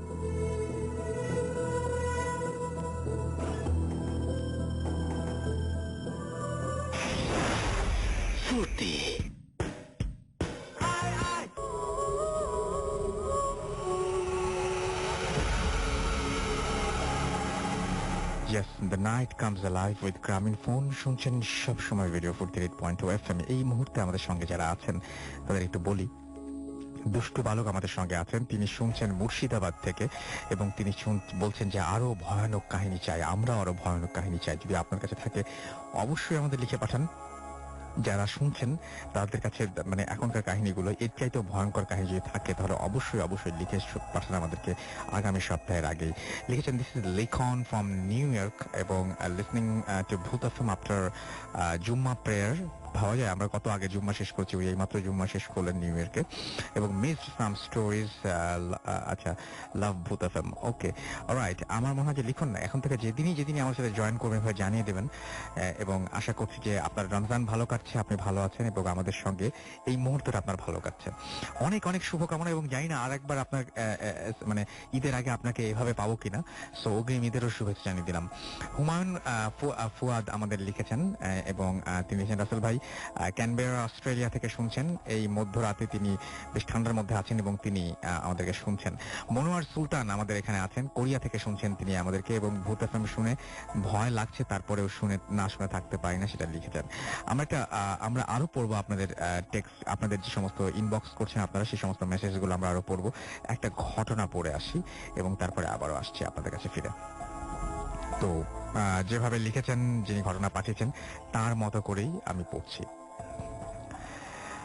এটি এফএম রেডিওতে আমার প্রথম লেখা, যদি ভালো লাগে পড়ে শোনাবেন। যাই হোক, ঘটনাটি হলো সিলেটের গোপালগঞ্জ থানার একটি গ্রামে একটি পুকুরকে ঘিরে। বর্তমানে গ্রামের বাড়িগুলো পুকুরের সংখ্যা কমে গেলেও আজ থেকে 10-15-20 বছর পূর্বে ছিল অসংখ্য। তা এমন একটি পুকুরের ঘটনা। আচ্ছা, এটা মনে হয় গতদিন পড়েছি, রাইট? আচ্ছা, এটা মনে হয় গতদিন পড়েছি, আমার মনে হচ্ছে যে গতদিন পড়েছি, তো এটা বাদ দেই। আমরা চলে যাই আমাদের অতিথির কাছে, এবং তার মাঝখানে অতিথি গল্প বলার সাথে সাথে, ঘটনা বলার সাথে সাথে আমরা আপনাদের যে সমস্ত পাঠানো যে সমস্ত মেসেজগুলো রয়েছে সেই মেসেজগুলো কালেক্ট করবো। আমরা চলে যাই আপনার ঘটনা। আপনার নামটা একটু প্লিজ বলবেন, কোথা থেকে এসেছেন, তারপর আপনার ঘটনায় যাবো। আসসালামু আলাইকুম লিসনার্স, আমি আলামিন, আমি এসেছি যাত্রাবাড়ি থেকে। ওকে, আপনার ঘটনা যেটা, এই ঘটনাটা কোথায় ঘটেছিল? এই ঘটনাটা গাইবান্ধায় ঘটেছে, আমাদের গ্রামের বাড়িতে। শুনি তো আপনার ঘটনাটা কি ঘটেছিল। তো প্রতি বছর আমাদের দ্বিতীয় সময় পরীক্ষার পর মাদ্রাসা ছুটি হয়। তো নিয়ম অনুসারেই গত বছর আমাদের দ্বিতীয় সময় পরীক্ষার মাদ্রাসা ছুটি হয়েছে। তো বলে রাখি, আমার গ্রামের বাড়ি হচ্ছে গাইবান্ধা, তো অনেক দূরের পথ। দেরি না করে আমি বেরিয়ে পড়ি। তো যেতে যেতে আমার প্রায় 6-7 ঘন্টা লাগে। সন্ধ্যার পর বাসায় গিয়ে পৌঁছলাম। গরমের দিন ছিল, অনেক টায়ার্ড লাগছিল, তাই গোসল করে খেয়ে দিয়ে তো শুতে যাব। আমি একটু আমার বাড়ির বর্ণনাটা দিয়ে নিচ্ছি। আমাদের পূর্ব দিকে ছিল 2টা রুম, আর উত্তর দিকে ছিল 2টা রুম। আচ্ছা। আর 2টো রুমের মধ্যে উত্তর দিকের একটি রুম আমার মা আর নানি থাকতো, আর 3টা রুম ফাঁকাই থাকতো, আমরা গেলে থাকতাম আর কি। আচ্ছা, যাই হোক, তো আরেকটা কথা রাসেল ভাই, আজ থেকে 22 বছর আগে এই জিনরাই একটা কারণবশত তারা প্রতিজ্ঞাবদ্ধ হয়েছে যে আমাদের ফ্যামিলিকে তারা কখনোই শান্তিতে থাকতে দেবে তার না। মানে আপনাদের ফ্যামিলিতে এগুলো চর্চা অনেক আগে থেকেই ছিল? জি জি জি জি। আচ্ছা। তো বিভিন্ন সময় আমাদের এই বাসায় বিভিন্ন রকম ঘটনা ঘটে। জি। তো এই ঘটনাগুলো বেশিরভাগ সময় ওই পূর্ব দিকের রুমেই বেশি ঘটতো। তো যাই হোক, আমি খাওয়া দাওয়া সেরে আমি মার পাশের রুমে, যেটা উত্তর দিকের রুমে থাকতে যাই। তো দেখি আর কি রুমটা একটু অগোছানো, আমার কাছে একটু ভালো লাগলো না আর কি। গ্রামে যেটা হয় কি ধানের বস্তা টস্তা রাখা, আমার কাছে ভালো লাগলো না। পরে আমি ওই পূর্ব দিকের রুমে শুতে যাচ্ছিলাম। তো মা আমাকে বললো যে আসলে তুই যে ওই রুমে শুতে যাচ্ছিস তুই তো ভয় পাবি, এটা গিয়ে যেহেতু ওই রুমে বিভিন্ন সমস্যা হয়েছিল। আচ্ছা। পরে আমি বললাম যে আরে এখন বড় হয়ে গেছি, সমস্যা নেই, কি হবে দেখা যাবে এখন। তো আমি তারপর ওই রুমে যাই।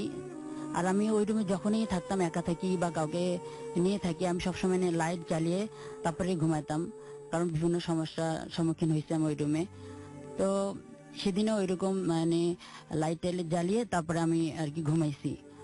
তো রাত হবে প্রায় 1টা কি 1:30 বাজে। অদ্ভুত একটা ভয়ঙ্কর স্বপ্ন দেখে আমার ঘুমটা ভেঙে যায়। তো স্বপ্নটা ছিল এরকম, আমাদের বাসায় কেউ মারা গেছে। তো অনেক মানুষ, তো কে লাশটা কে এটা আমি বলতে পারবো না, আমি সেটা জানি না। তো লাশটাকে গোসল করানো শেষ হয়েছে, কাফনও পরানো শেষ হয়েছে, কিন্তু অদ্ভুত ব্যাপার হচ্ছে রাসেল ভাই, লাশটাকে কবর দেওয়া হয়েছে একদম আমাদের যে থাকার ঘরের মধ্যে। তো ঘরটা ছিল কোনো ফার্নিচার নেই ঘরের মধ্যে, আমি স্বপ্নে যেটা দেখতেছি আর কি, কোনো ফার্নিচার ছিল না, পুরো রুম কাদা কাদা। আর ওই লাশটাকে ওই খাটিয়া সহ সবাই মিলে ধরে কাদার মধ্যে ঠাসা দিয়ে দাবাই দিচ্ছে আর কি, এভাবে কবরটা দিবে এরকম অবস্থা। তো মোটামুটি লাশটা ডুবে গেছে। তো এই মুহূর্তে আমরা যেটা দেখলাম যে ওই কাদামাখা কাফন পরা লাশটা ধীরে ধীরে মানে বসার পর আমি ছিলাম একদম লাশটার পায়ের কাছে। তো সে একটা হাত বুকের উপর রাখছে, আরেকটা হাত দ্বারা সে আমার মানে হাতটা চাপে ধরে, ধরে একটা টান দেয়। আমি একদম লাশের ওই মুখোমুখি হয়ে যায়, মানে লাশের মুখে আমার মুখ একদম পাশাপাশি হয়ে যায়। পরে লাশটা আমার মানে ওই স্বপ্নের মধ্যে বলতেছে যে অনেক কষ্ট আলামিন, অনেক কষ্ট। তো রাসেল ভাই এটা দেখার সাথে সাথে আমি অত্যধিক ভয় পাই, ভয় পাই, আমার ঘুমটা ভেঙে যায়। ঘুম ভাঙার পরে আমি যেটা দেখলাম আসলে আমার সাথে অনেক ভৌতিক ব্যাপার হয়েছে, কিন্তু আমি ওই দিনের মতো কোনোদিন এত ভয় পাই নাই। তো লাইট তো জ্বালানি ছিল, লাইটের আলোতে আমি দেখলাম যে একটা মানে অচেনা বৃদ্ধা মহিলা এতটাই মানে স্বাস্থ্যহীন ছিল যে শরীরে শুধু মানে ওই হাড় আর চামড়া ছাড়া কিছুই ছিল না। আর একটা কাপড় পরা ছিল, তো কাপড়ের একটা আঁচল তার ওই এক কাঁধে ছিল আর একটা কাঁধ ফাঁকা ছিল। তো বৃদ্ধাটা যেটা করলো, আমার একদম মানে বিছানার সাইডেই সে মেঝেতে হাঁটু গেড়ে বসে মশারির নিচ দিয়ে সে আমার দিকে হাত দুটো বাড়িয়ে দেয়, এমন ভাবে তাকাই। আপনি এটা স্বপ্নে দেখছেন না সত্যি? না, এটা বাস্তব, মানে আপনি একদম চোখের সামনে দেখছেন? চোখের সামনে দেখছি, এবং মানে স্বপ্নটা মানে ভাঙার পর এটা দেখতেছি আর কি আমি। আচ্ছা, স্বপ্ন দেখেছেন আরেকটা লাশকে, হ্যাঁ, এবং এখন দেখেন একটা বৃদ্ধা মহিলাকে যে আপনার দিকে হাত বাড়িয়ে দিচ্ছে। জি, ওকে, মানে এমন ভাবে তাকাচ্ছে মানে সে আমাকে ধরবে এমন একটা ব্যাপার। এটা দেখার সাথে সাথে আমি মানে খুবই ভয় পাই, আমার পুরো শরীরে একটা ঝাঁকি দিয়ে ওঠে। আর আমি তখন আর সহ্য করতে পারছিলাম না, আমি একটা জোরে চিৎকার দেই, কিন্তু আনফরচুনেটলি ওই চিৎকারটা আর কি আমার মা শুনতে পাই নাই, কারণ মা দুইটা মানে পরে ওনার রুম ছিল। তো মানে আমি চিৎকার দেওয়ার পরে আমি আর ওই বৃদ্ধাটাকে দেখতে পাই নাই। পরে আমি ওইখানে আর এক সেকেন্ড স্থির থাকতে পারতেছিলাম না, আমি তাড়াতাড়ি আমার মার রুমে চলে যাই। তারপরে মাকে ডাকাডাকি করার পর মা উঠে আমাকে আবার বকা দেয় যে আমি তো তোকে আগেই বলছিলাম যে তুই রুমে থাকিস না, তুই আবার থাকতে গেলি কেন। যাই হোক, তারপরে মা বলতেছে ঠিক আছে আমার পাশের রুমে শো। আচ্ছা, তা আমি বললাম যে মা আমার আজকের রাত অন্তপক্ষে আমি একা একদমই থাকতে পারবো না। তারপরে মা বললো যে ঠিক আছে তাহলে একজন ফ্লোরে থাকি আর একজন মানে খাটে থাকি।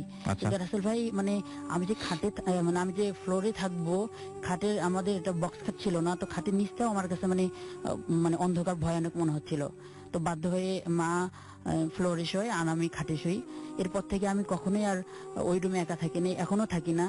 যদি বাসায় যাই তাহলে ওই মার পাশের রুমে থাকি, আর বেশি ভয় লাগলে আমার ওই পাশে বড় মামার বাড়িতে গিয়ে আমার মামাতো ভাই নিলয় ওর সঙ্গেই ঘুমাই। তো এটা ছিল আমার ঘটনা। তবে আমি যে বললাম যে জিনরা আর কি প্রতিজ্ঞাবদ্ধ হয়েছে যে আমাদেরকে শান্তি থাকতে দিবে না, সেটা না আমরা পরে শুনবো, অসুবিধা নেই, কিন্তু বাট সেই জিনিসটা তো তারা মানে সেইটা তো ভঙ্গ করেছিল, তাই না? নাকি ভঙ্গ করেনি? এখনো পর্যন্ত আপনাদেরকে প্রোটেক্ট করে? এখনো আমার মার এখনো পর্যন্ত কোনো সমস্যা হয় না? এখনো আমাদের মার সঙ্গে আমার সঙ্গে প্রায় সময় এই ঘটনাগুলো ঘটে আর কি। আচ্ছা, ওই বাসাতেই ঘটে শুধুমাত্র? ওই বাসাতেই ঘটে। আচ্ছা, এবং কেন ঘটে এটা? কেন ঘটে মানে আমার দাদা কবিরাজ ছিল, তো কবিরাজ থাকাতে উনি না, কিন্তু ঘটনাগুলো ঘটে কেন? ওরা তো চুক্তি করেছিল যে এটা কোনোদিন করবে না। করবে না, ওরা আমাদেরকে শান্তিতে থাকতে দিবে না, এটা বলেছিল, এটা প্রতিজ্ঞা। আচ্ছা, এই জন্য হয়। ওকে, থ্যাংক ইউ ভেরি মাচ আপনার ঘটনার জন্য, এবং সেই কারণেই এখনো পর্যন্ত সেই ঝামেলাটা বয়ে যাচ্ছেন আপনার, এবং এখান থেকে কোনো মুক্তির কোনো উপায় নাই নাকি? আমরা অনেক কবিরাজ দেখাইছিলাম, এবং এমনকি আমাদের রংপুরে একটা বাসা ছিল, মানে দাদা যে বাড়িতে থাকতো আর কি, ওই বাসায় আমরা থাকতাম। ওই বাসাটা আসলে এই কারণগুলোর কারণে, এই বিভিন্ন সমস্যার কারণে আমরা একদম অল্প দামে সেই রংপুরে মানে জি তারপর আমরা গাইবান্ধায় চলে আসি। তারপরও এই জিনিসগুলো আর কি এখনো পর্যন্ত আপনাদের পেছন ছাড়েনি, এখনো পর্যন্ত আপনাদেরকে এরকম ডিস্টার্ব করছে। ওকে, থ্যাংক ইউ ভেরি মাচ। আমি দেখতে পাচ্ছি যে অলরেডি আমাদের এখানে আরো কিছু মেসেজ চলে এসছে। রাসেল ভাই, how are you? I am Priyanka, listening Bhoot FM from Arlington, Texas, USA.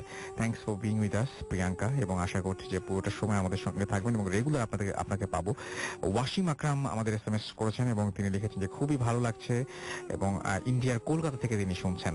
Tanzina Trisha আমাদের সাথে রয়েছেন, আই এম ফ্রম কানাডা, এবং তিনি লিখেছেন যে কানাডা থেকে তিনি লিখেছেন listening with friends, we love Bhoot FM, miss you Bangladesh. And আমরাও আপনাকে মানে মিস করছি না, এই কারণে মিস করছি না যে আপনি যেখানে থাকেন না কেন তৃষা, আপনি আমাদের সাথে আছেন, আমাদের নেটওয়ার্কের মধ্যে রয়েছেন। ফুর্তি অ্যাপ অন করলেই আপনি আমাদের সঙ্গে চলে আসবেন। সুতরাং পৃথিবীর যেখানেই থাকুন না কেন, একটা হয়তো মানে কি বলবো, শুধুমাত্র একটা ডিস্টেন্স হয়তো আছে, কিন্তু সেইভাবে চিন্তা করতে গেলে আমরা আসলে সবাই একসাথেই বসে শুনছি ভূত এফএম, রাইট? সো একটা মানে সেটা মানে ভার্চুয়াল ওয়ার্ল্ড যদি চিন্তা করি তাহলে সবাই আমরা একটা জায়গায়। এনিওয়েজ, আমরা চলে যাব আমাদের পরবর্তী অতিথির কাছে। ইন্ডিয়ার মাদ্রাজে এসছেন